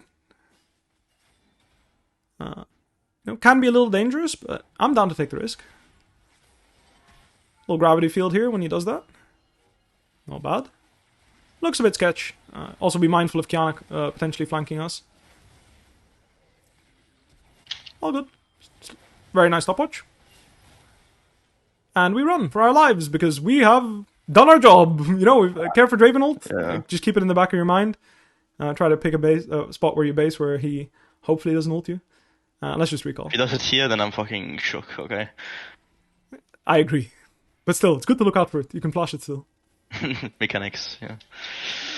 Very nice. Awesome. If he hits you in base, I also honor him. Yeah, nice. I mean, it's fine. with 0 Right, stacks very as well. nice. Impressive. So you went from like the game looks fucked to like literally single-handedly carrying it, right? Yep. So let's move to Drake here. Same thing. If you're there first, people are going to come into you. And now you don't need to farm anymore. You're level 18, you have 6 items. Like this Draven's going to come straight into your waiting hands and you're going to unleash on him. If Thresh is first, Thresh dies. I don't give a fuck. Right now, you can just murder this guy. Hell yeah. See what I mean? Like, he knows not to fuck with you anymore, but it doesn't matter because like, he's out of the fight, you know what I mean? Like he can't really turn around and fight anymore. Perfect. Don't overcommit here, because if you get hooked here, or if Cassante turns on you, that can be really dangerous. So be mindful. But you've done your job. Draven's like in a really tough spot without his shield bow and being low HP. It's gonna be really hard for him to carry this fight. Yeah, never mind. Be really mindful. Yeah, we got a bit greedy. Yeah. So hopefully our team doesn't lose the game in the meanwhile, but that's okay. Again, you're gonna have to go play a lot of these games. And go through a lot of those moments. Yeah. But you notice how when you're running into them, it's not as comfortable anymore, right? Yeah. It becomes much harder to play. Remember, like, back in the day, I used to, like, when Phase Rush was Turbo Rogue, I used to go down on him as well. Never mind, Ezreal's carrying. He's trying to. It's going to be close. Oh, well played. Oh, if you just went for the Talia there. I mean, in general, he played it pretty well. Nice, awesome. This is also the benefit of giving your teammates more time in the game, right? Because you've been carrying for so long. Finally, other people on your team have items, so they can start contributing to the win. And now your team picked them off one by one, and we're actually looking like our team's going to win. We're going to be back up before the enemy team is. We're going to either get Baron. I mean, it looks like just a Baron. I don't think we should play for End here. But it's the nice thing about playing, carrying your team for a while. I think it's pretty good. That fight there, I just didn't see the Cassante. Apparently I'm just legally blind, so... It's A-okay, my man. It's hard to keep track of everything, especially on Champ King. TP in there, anywhere. Like, there's a box up there. Good enough. We just want to get in here and start doing this Baron ASAP, and then with Baron we can group and look for the game-winning fight. Draven has no flash now since you traded flashes, so next time you can unleash on him, he's going to be pretty fucked. Yeah, you can flash on my Chaos Storm. Still W. You can also sell your Medjay's now because it's only 15 stacks for Void Staff, and that way you can actually start aiming to kill Cassante instead and refresh your potion as well. So you can do either. You can also keep the Medjay's. I like doing it this way personally. It's a little less AP, but the 40% Magic Pen is just going to scale insanely well with the rest of your Magic Pen build, and at this point, like, you're shredding everything. So I like refreshing here. You can go for it again. I will say doing it twice in one game, especially like there might be wards now because there was a fight there earlier, so be mindful. The trick usually works once and then people start thinking about it, so their supports and junglers will come and find you, but who knows? Okay, like I said, we're gonna just wait until, like, we don't want to fight right now. Shaco's dead. If you want to wait in this bush, for example, and one-shot someone, that's fine. Just keep in mind, you're playing to run, okay? You're going to burst someone and run for your life. Whoever it is, first guy, you throw all your spells, and you fucking leg it. Oh. Right now, burst and run. Good enough. You can walk through her and just run. Like I said, you're going to run this way. It was a nice try. Point proven. Point proven. Oh, fuck, they're coming behind us. That's really nice.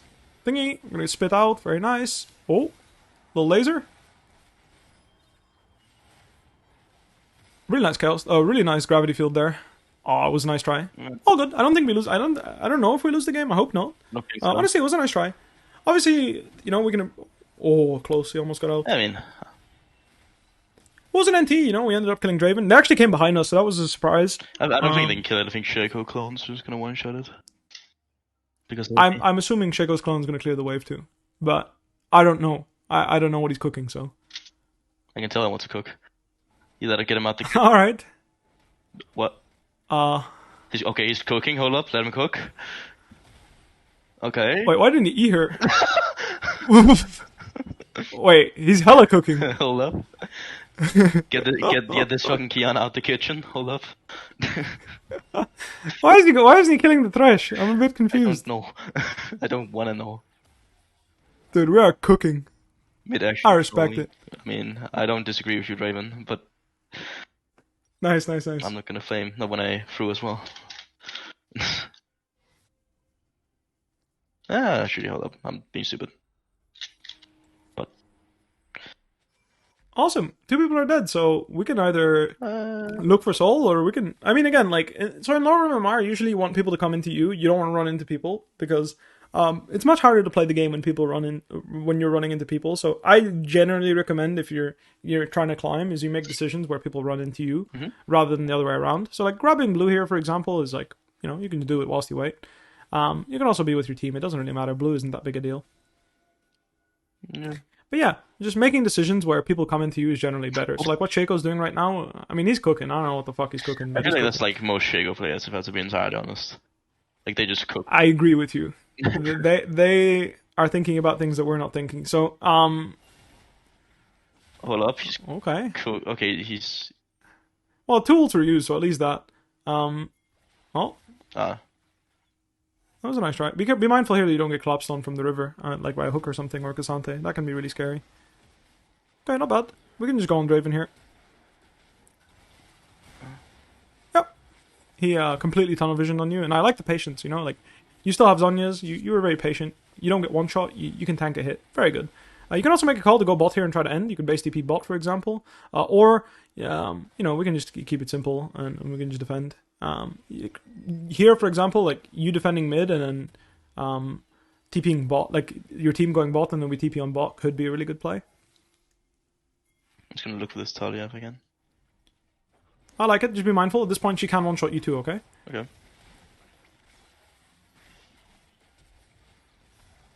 It's more just my entire team is here, but so are theirs, I guess.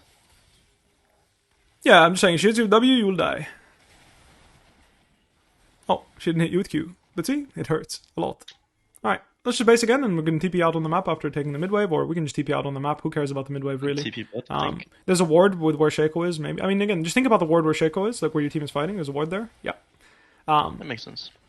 And then we can rejoin, we can grab the bot wave on the way, right? He has no flash on Draven, so one last time I want to see you just flash on him and then Zhonya's. That's all I want to see, okay? I want you to flash ult him and then Zhonya's. If he shows up, some Dravens like the wait-in fountain in these games, so if he shows up, I want you to flash, ER him, and then Zhonya's. That's all I want. If he shows up. All right, show me what you got. And then Zhonya's. There you go. He can't play the game. Very nicely done. All right, let's finish the game here so we get our LP because, you know. Yeah. Okay. I think we deserve it. Yeah. I mean, I would have thrown the game like 5 times, so fair enough. Exactly. So the thing is, what you have to understand is, let me pull up the vault here. What you have to understand is, like, people make mistakes a lot in this MMR, and that includes you. Yeah. Of course. So we limit the amount of mistakes we can make by making safe, smart decisions, and we attack the griefers. You know, and if you're one of the griefers, that's fine. Sometimes I'm one of the griefers too. But we try to avoid being one of the griefers as much as possible. So that's really what we attack when we're trying to climb, is we limit the amount of mistakes we can make, and we limit the amount of risks we take when we play the game. Let me screen share with you. It makes sense though. It's similar to, like, I don't know, do you know that, like the way you play? Viktor similar to, like, what's his name? Like, it's like a Chinese Cassiopeia one trick. It's like rank 1 in the super server. I've played against him. Yeah, he's pretty keeps fucking standing good. in the barrier everywhere and, like, fucking. He goes side lane, gets tempo, and then he traps people. Right? Yeah. That's what he does, and that's exactly kind of how I want you to play. But it's the same in, like, you come from FPS, right? It's like, think about it this way, right? If you're peeking, you're generally speaking disadvantaged, as far as I'm aware. Right? If someone knows how to hold an angle, they are advantaged when you peek onto the guy that's holding the angle. Mm-hmm. And whilst it's winnable, you know, you can be a really, really good entry fragger. The point is, we all agree that the advantage is on the guy that is holding the angle. Yeah. And that's kind of the same idea here when you're playing Control Mage. That's like the main idea of your champion, is when people come into me, I have a way better chance of carrying a fight. So let's go over the laning phase a little bit here, just to refresh. So I'm going to pull out... the epic pen. Some drawing materials, because I really want to make sure I can visualize this for you. Let me see if I can actually get it to work. If I can't get it to work, that'll be annoying. Come on. Open. No, it doesn't open. Sometimes if you close it in the bottom right, like in the little arrow thing, it helps. Maybe that's what I need, yeah. Where is the thingy for it's it? Either that or it's like, how to say it, like... Exit. I'll just close it completely and open it again. Yeah. We'll see if it works if I redo it. Here it is. Alright. That's not a good sound!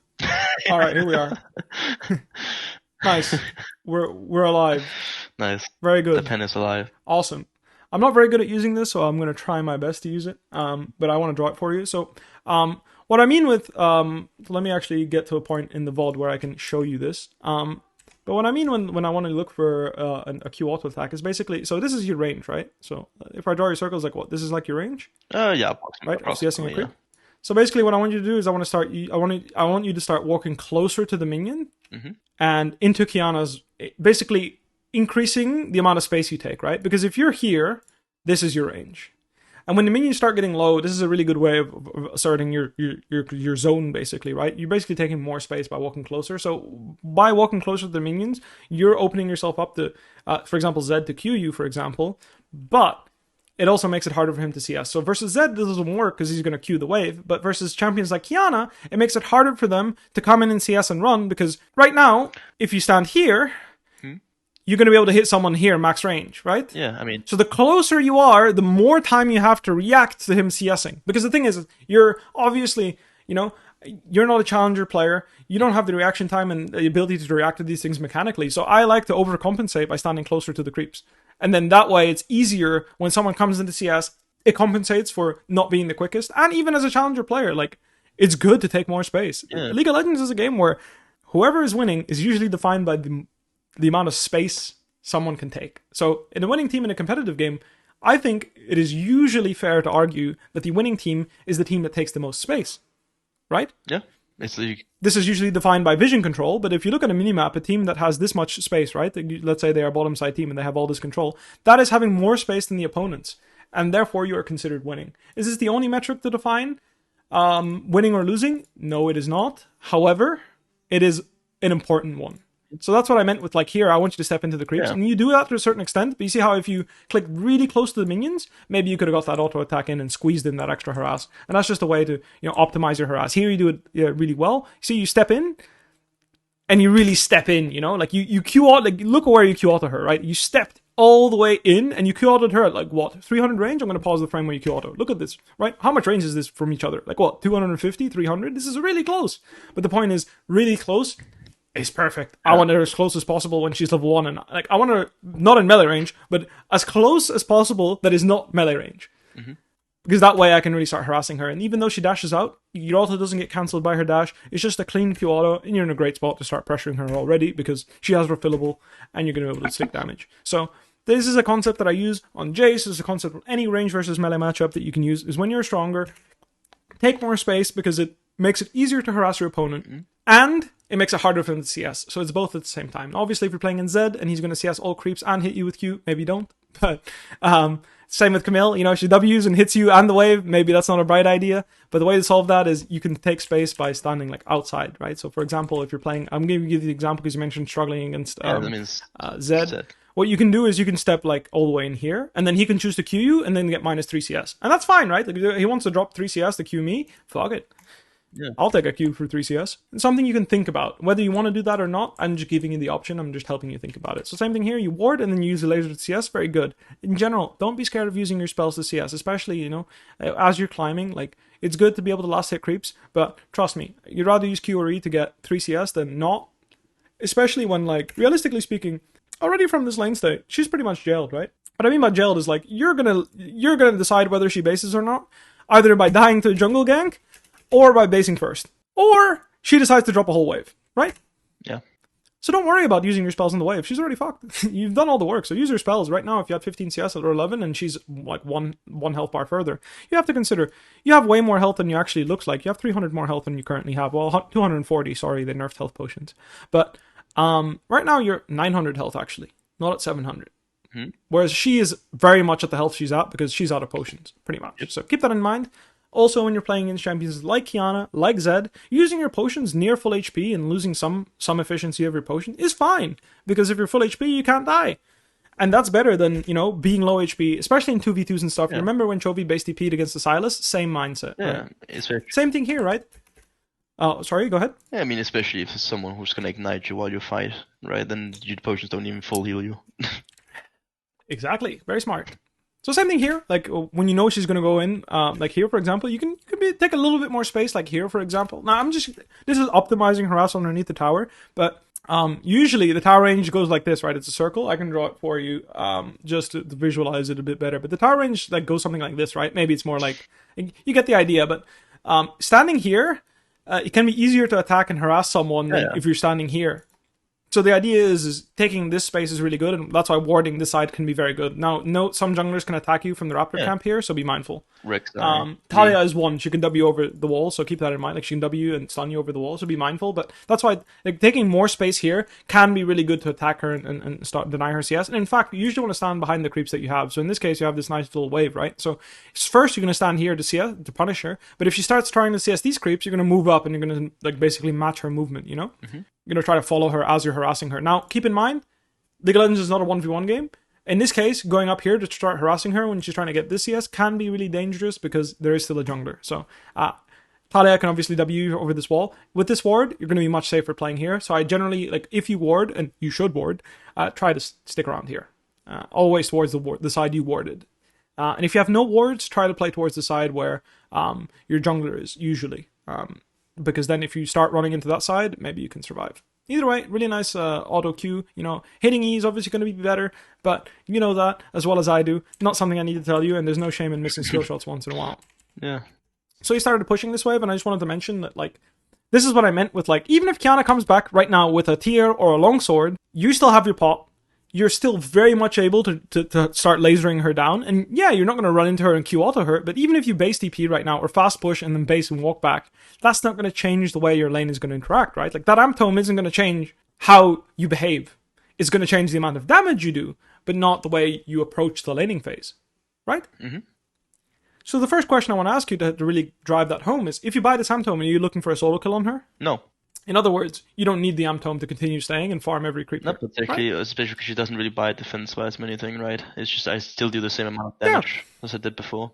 So yeah, you're still able to stay in lane and continue to harass her. So here, creating a slow push can be okay, but generally speaking, the idea here should be very much, I'm just gonna chill, and like, if she comes back from base, great. If she doesn't, great. Like, I don't really care. Either way, I'm happy. So again, prioritize Q auto. Like right now, Q auto and then E, really good.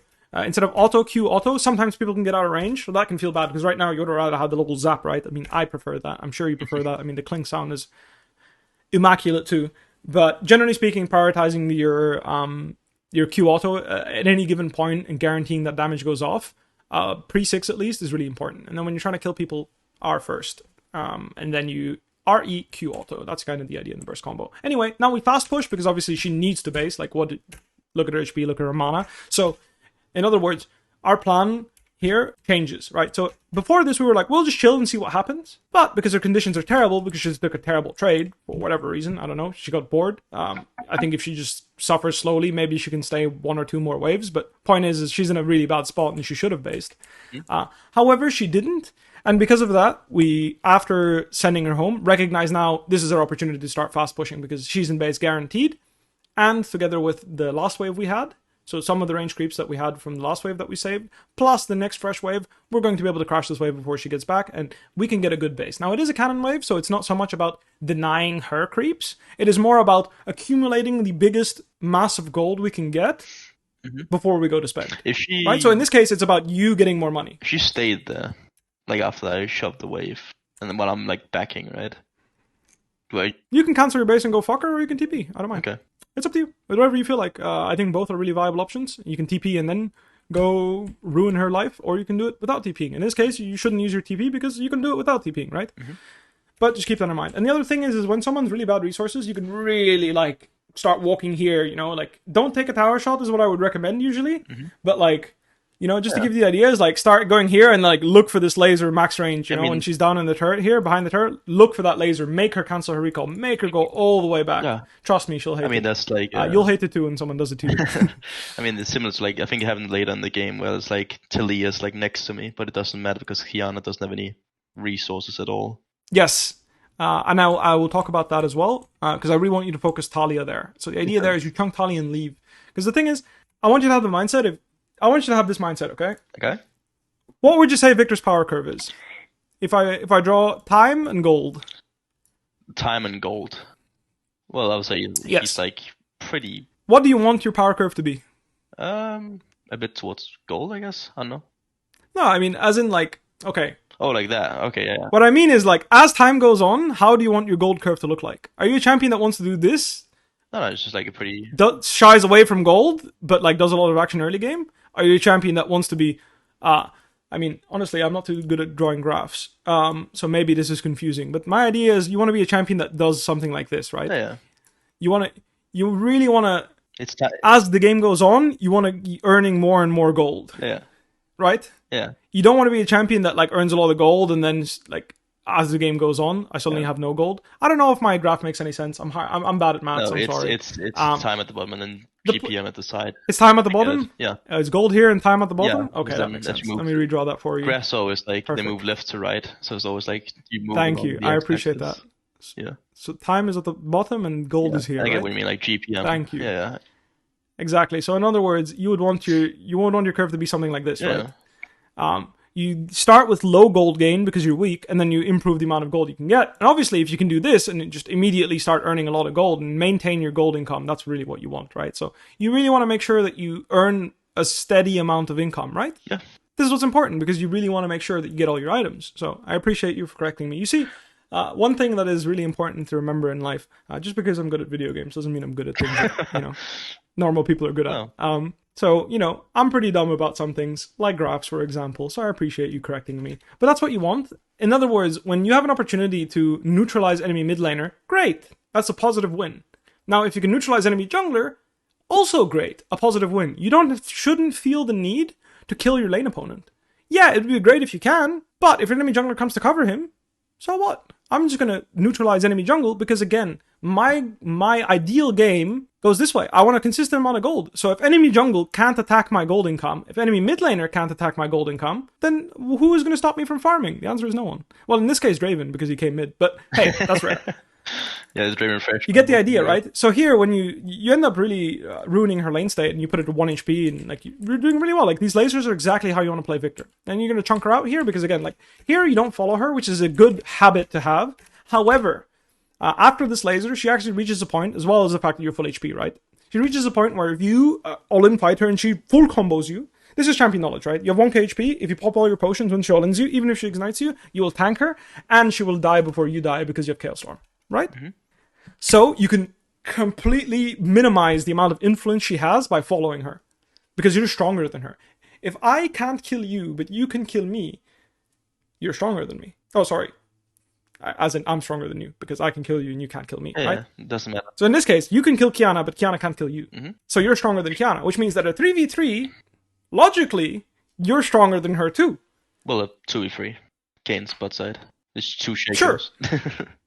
Sure, no. I see, yeah, you're right. It was good point. It's also part of the reason. You're still stronger than Qiyana. And the point is I don't want you to go fight 2v3. I want you to stop her from influencing the game, because if she starts getting kills, you might not be able to contain her anymore. Yeah. Right? So if you follow her here, and you can make it uncomfortable for her to get gold, that's good. Now, I want you to hover, and then as soon as you realize, like, oh damn, it's 2v3, I can't follow, like, I can't commit anymore, you leave. You know, it's like, okay, I tried. Like, you hover, and then stop her from moving, stop her from getting gold. So, like, basically the idea here is, like, look, you hover, as soon as she moves, you start moving with her. Maybe you can snap her neck as well, by the way. A lot of people, like, what she did, for example, she picked a fight with you, you know? A lot of people will misjudge how strong they are. But, like, for example, if you're Syndra here, same situation happens, right? Like, she's this HP, you hit her QER, probably biting the dust. So that's kind of the idea. And then here, you hesitated with going around. Never hesitate, always go around. Like I mentioned, remember the gold graph, you want to have a steady thingy. Don't PvP unless you have to. That's the mindset of a control mage, really. Don't PvP unless I have to, or I have power spikes, okay? Yeah, PvP when you want to, not when they want to, kind of. Exactly. On your terms. Always on your terms. That is what it's all about. So here, you know, you do some PvPing because your teammates are PvPing, and helping your teammates is a good thing. And maybe, you know, if you can chunk him, maybe someone else can play the game. But ultimately, not your own. The onus is not on you to PvP there. You're just helping your teammate. PvPing because you're helping someone at low to no risk is good. You know, it's a team game. Make sure your teammates feel like they have your back. I generally try to believe that, you know, like, that is going to pay off. Yeah, it's like, also, Kane seeing that I actually tried to help him doesn't make any down his mind about whether I could or not. There's nothing negative. Exactly. Like, you tried, you know, and that can amount for something. So here's the situation where you end up sending her home, which is really good. You know, this is what I mentioned with the Silas. I really like that you went for this. It's like, and you know you're not going to kill her, but you're going to try. You know, you don't want to flash after her and kill her. You don't need to. Again, the game is all about you getting a steady gold income. If you want to flash forward there, and like if you have Ghost Flash and you flash there like Chovy did, why not? I'm just saying, like, this is the baseline. You're happy with this. You send her home. You're about to take a play. You're going to deny her a big wave. That's already a big win. If you want to all in, you're also more vulnerable. Like, you're also more vulnerable on the clapback, right? Same in anything. If you all in, if it goes wrong, well, you have nothing left. Whereas here, you didn't commit flash forward. So if something goes wrong, you can always flash out. So here, basically, I already want you to start lasering this Qiyana. Talia. Because again, she doesn't have the resources to stop you. So if you start attacking her instead, you're basically going to limit her influence on the map. So let's say you take, because right now you're going to actually chunk her. You're going to end up chunking her, which is really good. You're looking for this guy. I know you are. It would be lovely. But let's say you laser this guy and Q auto this guy. You know this guy's like this much HP, right? Yeah, it's probably. Or he might even die if he gets by both parts of your E. He's really going to be low. He's like 380 health. My point is... It sounds weird. I didn't expect him to be that squishy. I know. That's experience. That is champion experience. I know that a level 6 Talia against level 9 Viktor, you're going to delete her. You know... you're up almost 2,000 gold just in levels. Roundabout, yeah. I guess. It's like 650. Since the durability update, the average is 670. Now, keep in mind, some champions get more per level, some get less. So the average is about 1,900 to 2,000 gold, I believe. But my point is, like, you're way stronger than her, and the idea is if you can chunk her here, if you eat her as one, you chunked her, it becomes harder for him to influence your side lanes too. And again, that's relevant to you because the more stable your side laners are, the more time you have to farm those juicy items that you're playing for, right? We already went over this, but like having the habit of pinking here so enemy Talia doesn't cancel your base can be really nice. Sometimes your base gets cancelled and then you get chased and maybe you die, you make a mistake, whatever. It can be frustrating. Okay. Here you get exhausted. Again, your gravity field, you know, the spell is a piece of shit, I get it, but still, this is a good example of, like, you should put it, like, right underneath your feet. Yeah. And then, like, kind of walk over it. Like, right now, if you put your gravity field here, it would be harder for them to come and collapse on you. I'm not saying it would save your life, but just something you can consider. If your gravity field's here, maybe you can flash out and live. Yeah. Good Q. Then you get flayed in. Again, I would use my Chaos Storm here. Maybe, like, Thresh gets hit by this Ezreal next time. Your Chaos Storm's ticking. He hits a Q. Maybe he dies. Maybe he doesn't. Either way. I would use it. You don't want to use it. I don't mind. Here, nice, you try to follow up and defend your team. I actually like that you single out the target you can kill, and then you do as much damage as possible to them, and whether you kill them or not. You know, maybe next time you have a Blessing Wand in your inventory and he dies. Point is you tried to kill him, you did a full damage burst, and the fact that he was low HP and got bursted actually came back to be relevant, because as you'll see right now, imagine you didn't burst him. I mean, obviously maybe Draven would have died instead, but who could have predicted Draven running it down that hard? It came back and killed him. So a little bit of a mistake. I think I baited you there. You needed to run a bit faster. My bad. But I actually quite like what you did this fight. Like I mentioned, this is really good if you can plan this ahead of time. But when people are doing this in the jungle and doing like, obviously you can't plan this. But as soon as they start like messing around like this and you have ult coming up, like this can be interesting. You know, like Draven right now, you know, he can get screwed by your combo, you know? Like, you're not going to kill him by yourself, but, like, unless he does this, then you are going to kill him, because you hit him with literally every single spell. As in your E2 as well, your second part of E. But the point is you don't need to kill him. Like, right now, like, imagine right now, right? You did this. You didn't even auto yet, right? You did this. Ezreal can already E in. If this is, like, 2v3 and they're here, Thresh and Draven, and you do this, and Ezreal and Tam are following, like, this guy's pretty dead, right? So there's something to think about. Sometimes when people are feeding, you can still punish them. Either way, I like the trap in the bush. You were very patient. People came into you, and good things happened. That's kind of the moral of the story when you play control mages. So here, when you do golems, try to be a bit more efficient. Obviously, you didn't get the second part of E. And I'm just mentioning it because it can be relevant, because now you lose your tier 1 because you lost some time farming the golems. Again, if you want to defend the wave first and then farm golems, that's fine too.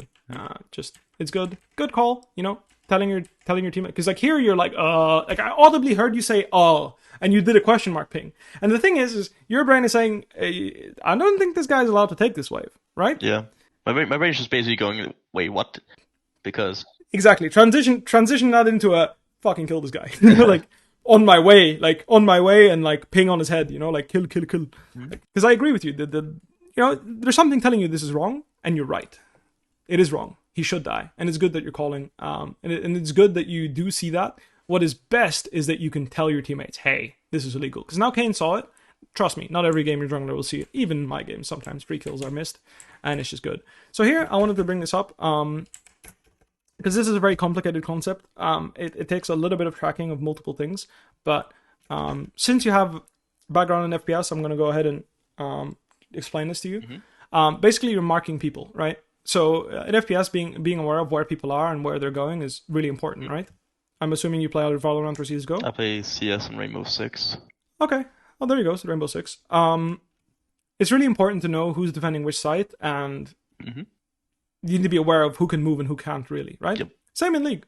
Right now, K'Sante can't defend the bot wave, but Kiana can. So what the idea of TPing here is, first, if she's not showing, then she's probably doing something else, but she might be on the way bot, and if she does find you here, she's advantaged because you don't have ult, right? Yep. So the idea is you sneak, you TP, and then in 4 seconds, she can't always instantly be here to take the wave, right? Maybe you can sneak it, and then you run the other way. So I actually wanted you to, I'm going to draw it for you. I wanted you to TP, laser this wave, and then run this way. Just run, leg it, leave, and then you just play safe, wait for info. You don't even go into the jungle yet, because she could be trapping you here too, right? You go all the way around, you wait for the info, and then you can go do Wolves maybe, or go do Grump maybe. But this is a way to keep your income alive as a weak side mage. Basically, you TP to take a wave, and then you go farm a Grump, and then you come back to the wave when you get more info. Now, as soon as she shows top lane here, as we saw her just a second ago. Let me go back here. We saw her a second ago here, as Shaco showed. So as soon as she shows top wave, what I want you to do is immediately, since K'Sante's still dead, I want you to run beeline bot lane, one-shot the wave, because again, no one can attack you, right? You have this vision, so it's going to be really hard for the bot duo to attack you without you knowing. So you beeline back to bot lane, and you take this wave in their face again, and then you start legging it again. Again, after this wave, we're out, because again, we're not trying to fight anyone. We are just trying to get the farm. The goal is not to contest K'Sante, the goal is to take the wave. That's why here, all this walking, I want this to be whoosh. I want it to be one straight line back to our tower. I want us back to safety because we're coming for the gold. I want us to attack the Grump next, or the Wolves, whatever you prefer, or base this by your item. In this case, you have enough gold. Sometimes you're going to have to do the Grump, and you do the Grump instead. But the idea is we're not trying to contest people, we're trying to farm. So we're taking the farm kind of underneath their noses, if that makes sense. Yeah. Makes sense. Very good. Now, here, same thing. The mindset here, and I know this is really greedy, and a lot of people will tell you this is wrong, but this is my solo queue brain. This is how my brain works, okay? I don't want to be there first, and I don't want to be the guy that like, because the thing is, you're really strong, right? Yeah. What happens when you're really strong? And people, like, focus the fuck out of you. Like, a lot. First thing. What's the second thing that happens when you're really strong? Dual damage. Let's put it this way, okay? Alright, I'm going to put it this way. Let's say there's a robber, right? Yeah. A robber attacks your house, and your father is in the house, and your father is stronger than you, assuming. Yeah. What are you going to do? you're going to go to the stronger guy for help, right? Yeah. So either you're going to hide behind him or you're going to help him, or generally you're going to wait to see what the stronger guy does. And I hate that. I'm the strong guy. Like, I want to make sure that I kill the guy, like, obviously for the robber analogy this doesn't work, but in League, a lot of times, all these little useless motherfuckers, right? Useless motherfucker number 1, useless motherfucker number 2, number 3, and number 4 are all going to wait on what you're going to do. So what's going to happen is you're going to have to 1v9 in a situation where everyone on the enemy team has all their spells, and I'm going to have to kill everyone. And how the fuck can I do that? They have all their spells, man. Like, how can I dodge Talia W, Cassante jumping on me, Kiana ulting me, Thresh flaying me, Draven running at me, all at the same time? It's really hard. I'm not that fed yet. So, what do? We come fashionably late when all the cooldowns, the flashes, the exhaust, the ults are all used, and we collect ourselves as much gold as possible. Would you a little bit of effective baiting, some would even say? Yes, it is. But the thing is, it's worth because you're coming in to kill everyone. So the thing is, this is the responsibility of when you come late, is you are actively, effectively killing everyone. You will not allow anything less, right? So in this case, very well done. A little bit trigger happy. I could see that it was a very, it was a very spicy moment. You knew something good was going to happen, so you flashed a bit early. You could just max range Chaos Storm and save your flash, but at the end of the day, as long as you dropped R here, I was going to be happy. The reason why was just I was scared that good. I wouldn't get in range. I wasn't sure, so I was just like... I respect it. And then here, really nice max range QE. Lovely stuff. QE. Really nicely done. You didn't try to get the auto and waste any movement. You immediately went for the E. And basically, this shutdown plus the triple kill, it puts you back on... this puts you on the map to carry the game, right? Because now you're actually on track to get death cap before anything real scary is going to happen, which is really good. Like I mentioned, here you can go Medjay Stopwatch if you want to keep picking fights. So if you want to keep picking fights, right now the most power you can buy is Medjay Stopwatch. If you want to wait until level 16, which is what I do personally, I would wait for 16 this game, I would grab a death cap here. So just keep that in mind. Same idea here. Remember when I was talking about it? It's like, you're going bot waves. Why are you going bot lane? Well, I mean, to just get gold. Exactly. You're not going there to fight Cassante. You're not going there to fight Kiana. So really, just focus the wave. Once you get the wave, job's done. Go find gold somewhere else, right? It should be really, go bot, clear the wave, go farm. Instantly. It should be no interaction. You don't even throw your laser at him unless you can kill him, right? Kiana, you can one-shot her right now. Go ahead, kill her. But Cassante, you're never going to kill him. And if you want to test that, that's fine. But once you see your laser do 300 damage out of his 3,000 health, maybe we're not interested. You know what I mean? Yeah, this is also a bit of... I don't remember if it's this fight, but I know what you mean. It's not this fight, but I'm just saying, that's the mindset. You see this laser and dude, are you really going to try to kill this guy? I hope not. You know what I mean? I don't even want to try contest him. I'm just going to wait max range, and ideally save my lasers. I can, you queued him, right? I want you to queue auto that cannon and ignore him. You know what I mean? That's it. You queue auto that cannon right now and you run for your life, you're going to be fine. He won't catch you. Either way, it doesn't matter. The outcome would be the same. You're not going to TP to that Baron and fight to the death because you don't have your death cap in level 16, and this is what you're committed to. So, same thing. This was really good. Obviously, boom. Like I mentioned, if you can do RE first, that's better. But as long as you do ER or RE, it's fine. Doing this as well, just get your Chaos Storm down. I don't care how fast or slow you do it. And then, like I mentioned, right now, you just take the cone and just pray to God. You burst and then run. That should be the idea, right? So right now, you should just start running. In this case, you can... Yeah, I know you're trying to click it and then you misclick, I think. No, but it's my brain isn't sure about it. It's not decisive. Oh, yeah. Fair enough. But yeah, here if you took the cone and took it and then maybe could run, that would be really good because your Chaos Storm is going to do most of the work. The idea is if you're going to die before your next spells come up, you should run. Yeah. Simple, but effective. That makes sense. That's why Zhonya's can be really powerful and why you saw this game, right, when you had Zhonya's. It was really, really meaningful. Made sense. It's almost an offensive item in that case. Exactly. You started doing it later in the game, but see, you just delete this guy off the map. It's just easier to play 4v5. Is your ult more valuable than this guy's life? No. I would argue most of the time no. Right? My ult is very valuable and it is very strong, but it's very strong because I can kill people with it. And removing Thresh from the map, getting a clean QE on this guy and hitting him with both parts of it, he's still going to take most of his HP. And if you're 4v5, it's much easier for your teammates to come and help you because, again, Thresh is not there to peel. Yep. So I delete people off the map here, and then obviously here, all this hesitate. You lasered here already. If I'm this Thresh or any reasonably smart Thresh player, right here there's a ward, and then a hook is coming, right? So be really mindful, and be really. Yeah. Your life is the most valuable in this game. Yep. Right? Really on the mid wave, contesting Draven by lasering him max range is very good. Now, in this game, you took a mid laner, you took your AD carries farm. If your AD carries, staying on mid wave, and this could be you, right? I don't mind if it's you mid and Ezreal top or the other way around, but you should both try to farm. Just be mindful if you're mid as a mage. Like sometimes you're so good at wave clearing that you just starve your AD. And then in this game, for example, Ezreal was actually really big in helping you come back, right? Yeah. He does so be mindful of starving your AD. Think about that, right? Don't yoink your farm. Like imagine if he wasn't farmed as well, like he wouldn't have been able to do the things he ended up doing and giving you guys a chance to come back into the game. Like here, like yeah, you want to flash forward and kill this Draven, you can, but Cassandra's going to really punish you for it, and it's going to be just a general sad thing. So I actually like that you're playing slow, and you know, we end up trying to kill this guy. He doesn't die, but that's fine. Again, we defend. It's all good. And this is another example. Like a lot of people don't do this. Like you're even showing on the mid wave, my man. Like this is how much people don't pay attention to this shit. Yeah. Sometimes when someone goes for an inhib, just cross mapping and looking for a fight can be really good. Now, obviously, be mindful. It is Kiana. If she traps you, you can die. So obviously, blue orbing and lasering, etc., can be really good. Like in this case, for example, this blue orb from Ezreal really helped you set this up. But you are really strong, and this is a risk where, in my opinion, it's worth taking. Would I say it's in your favor? No, but it's an acceptable risk. All right, so we tried flashes, which sucks because my flash is much more valuable than their tanks, but mistakes happen, so we're going to allow it. And the same thing here. Are we going to go into that mosh pit of whatever the fuck is happening? If it's their soul and you think you're going to lose the game on the spot, be there. In this case, it's not their soul, and even if it was, it's a Chemtech Drake. I value them coming into me much more than me running into the Drake and fighting them, because this is the difference, right? You guys coming into this Drake to fight them, whereas they come into you to fight you, big difference. Which you got to see, which is awesome about this, right? Same thing here, right? He's coming into you. I mean, you're coming into him, but like, you know what I mean? Like, he's in your base, you know, like I'd say he's pretty deep into your territory. So really nice. Because other people are constantly fighting, there's going to be down resources. People are going to have some low health bars. And don't get me wrong, there is a point where you're going to have to start starting to show up first. Mm-hmm. And that is when you have enough items to kill the people that matter. Or you are able to find a pick. So you notice our first thing is like here, you actually told him that you were here. This is why I told you don't hit the block.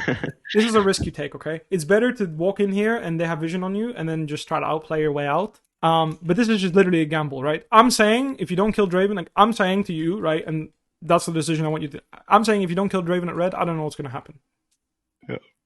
So I'm taking the risk because I think it's my best chance because given the information I have, it's pretty likely that he's not... Like, this guy's sweeping, right? So that's the first thing. This guy's sweeping. Mm-hmm. And then the next thing is like, I assume Draven's going to run straight out of base to red, and he's not going to be thinking about Viktor showing up on his screen because I've been farming the whole game. So that's the thing, right? So people don't think about these things. Like, I'm not joking. Psychologically, do you think Draven is thinking this Viktor is actively looking to kill me? You've been farming the whole game. He doesn't think you're thinking of hurting a fly. You know what I mean? Like, there's nothing that leads to him thinking that you're going to make a proactive play, and that's what's so dangerous about someone that can actively turn that around. Because this is like a big thing that I am very good at. Is like I go from full farming mode to actively looking to murder people, and this is an actively looking to murder people that was obviously very good. And again, you called the homies, so Shaco showed up. Not everyone showed up. I get it. Kane could have. He could have started eating and running cross map. But the point is, Tom showed up, Shaco showed up. It just makes the fight that much easier to play. And you made a proactive call that was really good. Obviously, I think you didn't realize you one shot him, which is why you didn't disintegrate him right now. But we end up disintegrating him anyway. Because the idea was very much that this is a solo play, okay? I did not expect you, I didn't want to make this play with Tom. It's just me alone, and whoever comes to help me, great. But I'm deleting whoever's on my screen right now. Also because I know 800 AP Viktor with this full pen build, like, it will obliterate. Mm-hmm. Which is basically what you do. You hit him with the Exodia, obliterate, boom, disappears. Kiana comes in, walks into a Chaos Storm. Last I checked, not a good idea. Turns out I'm right. And another one, boom. How much damage did you do in this fight? You want to check? I imagine probably like 4,000, honestly, like maybe more. Closer to 5, I think. A fuck ton of damage, basically, right? Like you basically single-handedly carried this fight, and you killed everyone on your screen. Like pretty much every single point of damage that was dealt was you. And that's because you picked a fight that was really on your favor. Here, like Q auto attack, she's dead here. So obviously Tom missed Q here, so that denies you a bit of an opportunity. But I think you could investigate a bit more thoroughly. And then the same thing here again, right? Nothing's changed. You're still in full resources. My ult is back up. You know, we rub our hands together, you know, like, interesting. We're investigating, you know, seeing if there's an opportunity. And lo and behold, Trash wants to die. Well, we'll give him his wish. You send him home. And that's fine, you know, sometimes it's good enough. At the end of the day, you know who wards? It's the support. Yeah. When the support is dead, he can't ward. And again, people like walking into Chaos Storms. Sure, bro. You know, Draven wants to get a taste of a Chaos Storm. Go ahead. Just keep in mind, like, if you keep killing the support off base every time he Every time a support walks out and you kill him, enemy team literally won't have any vision. It's really hard to play. Killing supports is good, is what I'm saying. Yep. All right, end of the fight here. So again, ideally, like you really want to have that shock factor. So sometimes pressing S here can be good, and bait him or like go this way and try to play around fog. But in this case, like trying to support your Kayn going is fine too. And then trading your flash with him can be good, right? Especially because you bursted him and then you left. So in this case, right, he's really chunked. Now you leave. So the idea is you really want to leave. You don't want to get hooked. You don't want to get hit by Talia W. You really want to stay alive here. Tom's actually trying to come to you, which is really good. Actually, well played by Tom. Again, what you're doing is great, but don't get too cocky. You've done your job. What did you come here for? We're just a Draven, right? Like, not the other guys. No. What did you come here for? The Drake. Is that... Thank you. This is why we're here. So now, this guy being low HP and chunked, Talia being low HP and chunked, job's done. Drake is ours. They have to come into us with that HP, I'll fight you again. Like you're saying, you want to come, like, they came into you, like you came into them, you chunked them, now I don't have any tools left to chase, right? You're out of juice. Pause. Nothing you can do, right? You've already done what you can. So now you must wait for them to come to you, because you don't have flash to flash forward, and in general, like, you can't run people down and just kill them without Ghost, right? Now, if you have Ghost, you can maybe chase, etc., etc., but the point is, that's the value of Ghost. We don't run Ghost, we run TP to have a more stable lane. Just to give you an idea of why Ghost and Control Mages can be really good, because aggressively, you can really chase people down. But either way, this is just going to be really scary. And it's just going to be really, like, you're going to chase into here, which is the same logic, right? It's just, you're looking for something when what we came for is already gone. Make sense? Wait, are you, oh, make sense? I didn't hear you. Sorry, I couldn't hear it. My headset cut off for a second.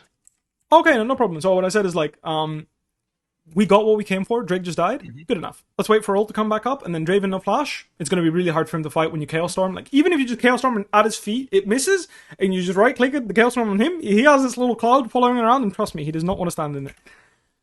That's kind of the mindset, right? I'm not sure if you watched the coaching I did with the top laner just before you. Watched some of it. Part of it, yeah. Some of it was team fighting, right? And so the Chaos Storm, the biggest value of it is you drop it on the floor and it follows the enemy AD carry around. And when it's a champ like Draven or Xayah, it's really annoying for them to deal with. Same with Gravity Field. You just put a field that says you can't walk over it, right? And like you put another field that follows people around, and all of a sudden it's really hard, right? Yeah. I'm going to try and explain it to you. It's really good space. This is how you play when you don't one-shot people, by the way. Like, that's what you play for. In this case, you can one-shot people, so it's obviously better to one-shot them. But, like, to give you an example here, Viktor can Gravity Field somewhere like here. Like, it's pretty much this whole choke point, actually. And then he can Chaos Storm on top of it, or he can Chaos Storm up here. And he can basically... Like, that's the strength of being a control mage, right? Is you can take all of this space, almost, just by yourself. This is the value of Orianna with the ball. This is the value of Viktor. This is the value of Syndra. This is what these champions do, is they take so much more space than what looks like is their space, right? Like, if you think about Viktor, right? Do you really consider when you're playing with or against Viktor, like a laser here, a Chaos Storm here, and a Gravity Field here? Like, are you considering that this is how much space you can take? Probably not. But that's how much you're capable of taking. And that's what it's about, playing control mages, is how much space can I take? And especially when people start walking in chokes, that's when you can focus all your space-taking tools on one space, and that's when you're bursting people, right? That's kind of the idea. Same with Syndra, right? Like, someone walks in, first space-making tools, Q, the next W, the next E. And if you use all three on someone, they're getting fucked. So, I like that you automatically started trapping people yourself, because it worked. I like that.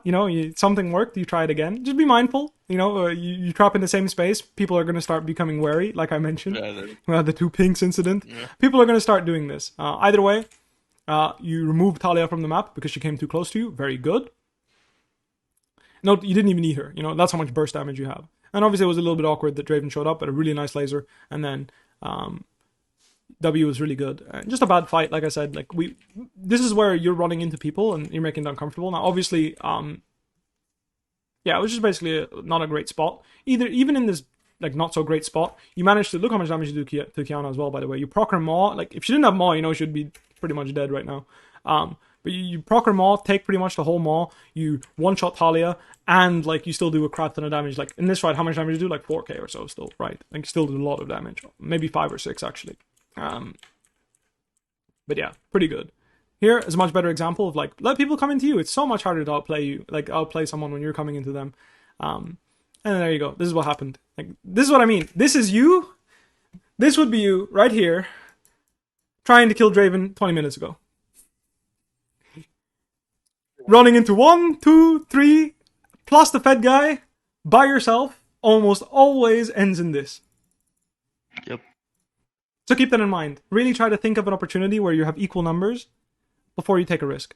And I'm not saying that you're like some games you're gonna lose, like especially after the session. Okay, like I don't expect you to have challenger level decision making from one, like working with me once. Like I'm very smart about these things, and it is something that I've practiced a lot. But the point is, try to just think about it, especially when your review is like, did I need to take this fight? Could I have, waited a bit longer? And sometimes you're going to come to the conclusion that you need to be at a soul fight. Or you need to be in a certain place, like a Baron fight, Sometimes you have to be there. And then you're not going to have the tools, and you're still going to try to flash in and kill the Fed guy, and you can't, and then you lose. Like this Raven did, right? Like he just said, fuck it, I have to kill this Viktor, I can't win, and you're going to mess up, and that sucks, but ultimately, that's something to know. Just a little refresher here. If you're this late in the game at 42, 43 minutes, like really be mindful of, really try to keep track of who can kill you. Mm-hmm. And the thing is, Talia can't kill you unless you run into her and you're not ready for her W. And in this case, if you get a full combo, if you're full HP, you can tank it. But you left base with 22, which is why I mentioned, like, be careful. Because right now, a little whip. Yeah. Alley-oop, you're gone. And that would suck, if you die there and then your team throws and you lose the game, I think you would be a really sad panda. Because see, like she hits you with only the latter end of the Q, and you're still already pretty low. I think if she hits you with a full Q, maybe. My point is, maybe she was too weak and she couldn't kill you, but next game, a Fed Talia will kill, like a reasonably strong Talia will kill you there, is all I'm saying. 2200 health with no MR is not enough to survive a Talia combo. And like I said, this is just something that, like, this is basically what I want to see you doing in certain spots, is sniping the enemy AD carry, and this is how you snipe them, right? Boom. And then Zhonya's. And then this guy wants to flash, like, obviously, ideally you don't flash melee range, right? You flash, like, you know what I mean, right? Yeah.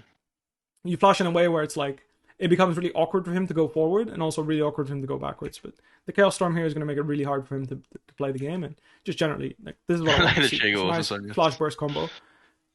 Very good. Double Sonya. See what I mean? Like, he's just in a shit spot. He has Chaos Storm on top of his head. You're in Zonya's. He has to flash your Chaos Storm. Then, if there's someone behind you, he's going to get fucked. If there's no one behind you, you're probably going to get fucked if you don't one-shot him. But hey, It's just the notion that, like, you can do this as Viktor is what I wanted to get across, and why I asked you to do this. Because sometimes this is the best way to carry a game. It's to flash and remove someone from the game. Keep in mind, this guy has Mercury Treads. This guy had a shield bow, and you were still able to delete him because of how well you were farmed this game. And again, did you have 11 CS per minute? No. But you compensated that. You compensated the same amount of gold as an 11 CS per minute Viktor by getting kills, by taking tower plates, by taking a tower, etc. Like, it's not all about getting 11. Like, I'm looking at your CS number, You compensate, like, you have 8 CS per minute right now, and that's fine. Like, you don't have to be 2000 CS per minute. And you're taking the time to farm. And yes, your team is losing objectives, but the point is that's just the way it is, man. Like, you're going to have to practice farming, and when you can get to 11, 12 CS per minute, this is how you get to 11, 12. But right now, the same actions that would get you to 11 or 12 CS per minute if you hit every CS are going to bring you at 9 or 8 CS per minute, and that's fine. The more practice you do, the more you're going to farm, or the better you're going to farm. Either way, the motion of going somewhere to farm is one I want you to keep if you're going to keep playing control mages. Because that's what matters. Not how many CS you hit. Yes, it matters if you play a competitive game, but if you play solo queue, like, who cares right now? I can play 10 solo queue games. Who's going to look at my CS per minute and be like, oh, that defines how good or bad I'm playing?